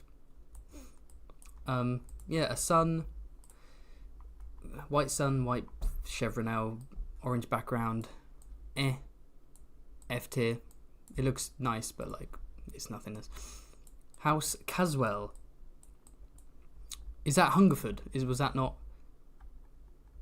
Oh no, Hungerford. No, shut the fuck up about Hungerford. What is this Hungerford meme? I can't remember where it originated. Just people kept. Okay, no more discussion of the fucking Hungerfords. House Caswell, a golden centaur on white. I mean, gold and white, very bright, very garish, kind of hurts to look at. But a centaur with a bow, that's cool. That's cool. What are we thinking? My throat hurts so bad, it's insane. This is why you should do live streams talking to other people. So you can give your throat a break. Centaur boy gets a B. I think B sounds good. The colours are almost too much, but I appreciate what it is, you know. House Crane, a bunch of yellow cranes on blue. You can go to F tier. No, E tier. E tier. No, F tier actually. It's a bunch. No, I'm not having that. And they're called House Crane. How lame is that? Florence, a fox's face, and then surrounded by blue roses on ermine. Very flowery, very reachy. I like it a lot. That's for considering it's like I wouldn't have it on my wall, but considering it's a Reach house, I like what it is and what it's meant to be. So I might go A tier. I'm gonna go A tier. I respect the hell out of you, Florent. You and all your big ear relatives. Your wolfy boys. Okay, so here we got to do a double judge. Judgment day has come for these bad apples. We got a red apple, Fossaways of Cider Hall, and then the green apple, Fossaways of New Barrel, unless I'm getting them mixed up. Now, a big fat apple kind of sucks. I get the Reach. The Reach is all like, a lot of their sigils are like food, flower, vegetation, nature. I get it. An apple, it does kind of slap, weirdly enough. And I really like the idea of there being two branches and they're different coloured apples. Like, clearly George came up with that first. He came up with two different coloured apples and was like, oh yeah, separate branches. I like that kind of thing. I'm not going to put one over the other. As an idea, I'm going to combine them and put them in C tier. I do quite like the idea of the Fossaway apples.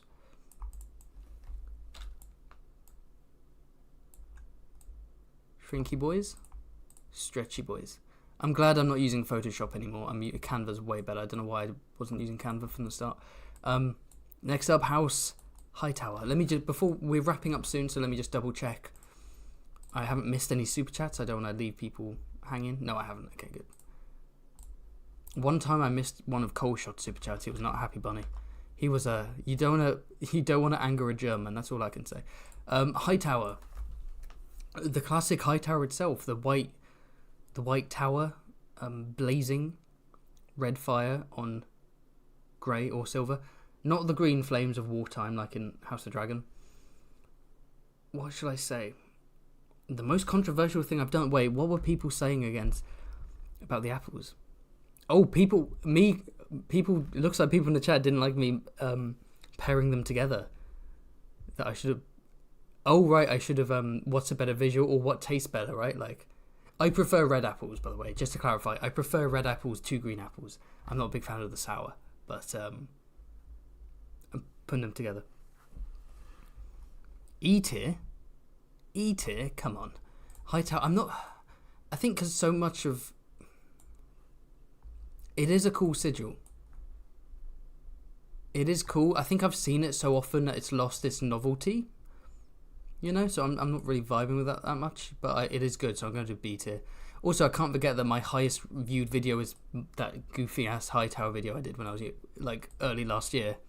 One of my first videos, just a dumb Hightower video, and it has 600k views. I'm like, why are you watching this one? Watch my later videos; they're way better. Okay, House Merryweather, a cornucopia filled with all kind of delicious goodies, fruits, veg, berries, nuts. Yeah, the Horn of Plenty is the words of House Merryweather. It has the Reach vibe, you know. It's the bright and garish. It's golden. It's lots of food. I do kind of. See, the difference between like some wheat is that this feels more like a brag. This is more like, yeah, we rule over fertile land. This is where we get our. This is our wealth. This is our power. Fuck you, you know. I get that more than like. Yeah, so I'm going to go C. I haven't put things in C in a while. Apart from the previous things I literally just put in C, so ignore me. What is this? Oh, Mullendore, yes. House Mullendore. A bunch of orange butterflies. Nah,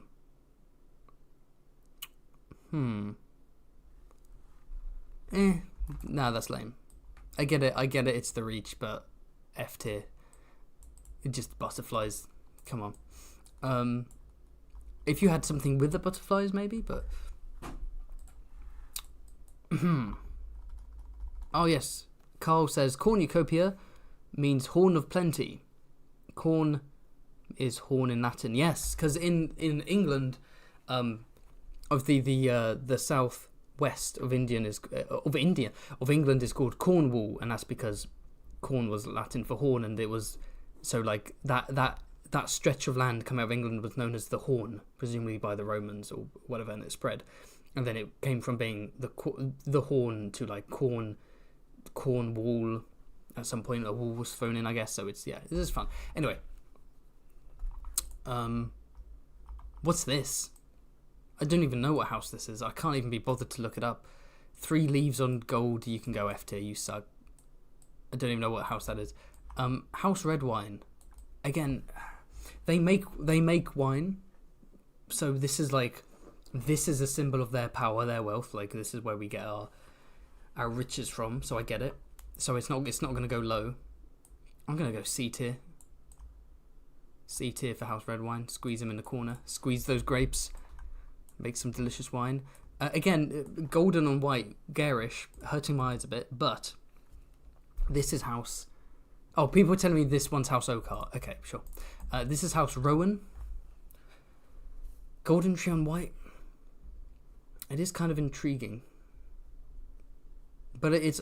See, I don't want to put it in D tier / tree tier because the colour scheme makes it more interesting. I'm going to put it in C tier. There we go. You can pop in there. Yeah, we're nearly there. 2 more sigils and I'm going to reveal what the next... video for next Friday is going to be. Oh, excuse me, I'm trying to hiccup. Right. Oh, excuse me. So, The penultimate one is House Tarly. The red huntsman on green.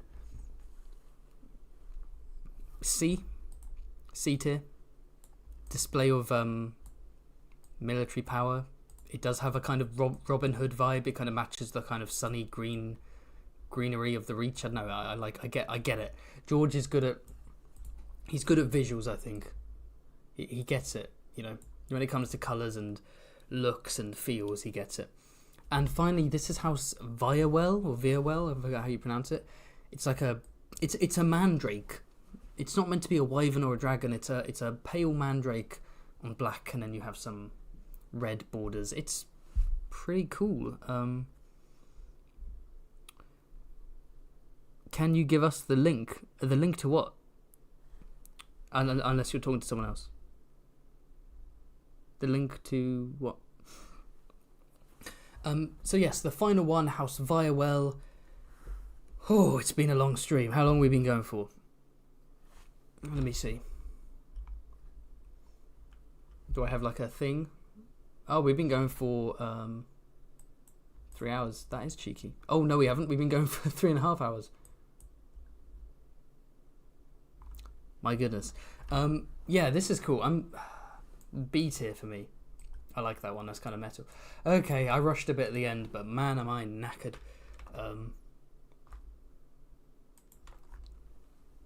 Right, before we wrap up, I do want to say that if you want to know, I've had my headphones on the entire time. I don't know why, because I'm not listening to anything. So I will definitely do a part 2 of this live stream where we look at the minor branches, cadet branches, semi-canon, the ones from CK3 Game of Thrones, the ones from the show, all that stuff. I'll finish it off. And of course, you want to know what my next video is going to be, so let me know. Sorry, I will let you know. You can tell I'm tired. Tongue twister. Every sentence is a tongue twister. The next live stream is going to be, not the live stream, sorry, the next video of Fantasy Haven will be, and this is not relevant, this is just a picture of Ironrod that I love, where he's looking kind of like, what the hell. The next video will be the history of House Royce. That's right, my boy, where are they? I'll be looking at House Royce, the Bronze Kings of the Vale. Looking at the Bronze Kings, what they got up to in the Targaryen era, and what they get up to in the main book series in the Song of Ice and Fire. Looking at Bronze Yon, Albar, Robar, Waymar. And I'm planning on even making an extended cut of the video where for an extra couple minutes I talk about House Royce of the Gate to the Moon. So like the cadet branch that gets empowered by Littlefinger in an attempt to buy them. So that's Nestor Royce, Albar Royce, Andar Royce and Miranda Royce. And that the extended version will probably be a Patreon exclusive, because it's been a while since I've added some new Patreon exclusive Patreon videos, so I'll be putting that up there. But the main video will be coming out, of course, on the YouTube channel for free next Friday. The history of House Royce. It'll be a fun animated one. Then after that, I'm going to start doing some Hot D book versus show, and then branching out into non-Song of Ice and Fire stuff, and going back to some. We're going to be experimenting, see how it goes. It'll be lots of fun. But yeah, in the meantime, like this video if you haven't already to help it spread. Comment anything you want, maybe future suggestions for videos and live streams. And if you're interested in stuff like Discord access for the Haven Discord, and name in the description and end of the video, and shout outs and exclusive videos, extended videos, behind the scenes teasers and updates, as well as what else do I do? Oh yeah, art commissions and having my art cameo in video, having your commissions cameo in my videos in the background. All of these are little perks and rewards and stuff. If you're interested in any of that, feel free to browse the Patreon and see if they interest you. And if they don't, that's fine, because you can support me by just watching my videos, subscribing, and being a great, wholesome community, honestly. I love you guys. This was so much fun. I haven't done a big live stream like this in a while. Whew. Worn out. My throat hurts, man. Oh, and merchandise. I keep promising merchandise. This month, I will begin the process for merchandise. That doesn't mean it will launch this month, but it means I'm going to choose a website, I'm going to create designs, I'm going to get it started, and I'll let all of you know as soon as possible when it's coming, because people want the mugs, they want the t-shirts, they want the Fantasy Haven body pillow, right? I will deliver them to all of you. So farewell, and thank you for sticking around and watching, and for the super chats. It's so kind of you. I will leave you with Mr. Darkling Schemes staring at you. Everyone's saying goodbye. Bye, bye, bye. Yeah, I think I'll wrap up now. See ya.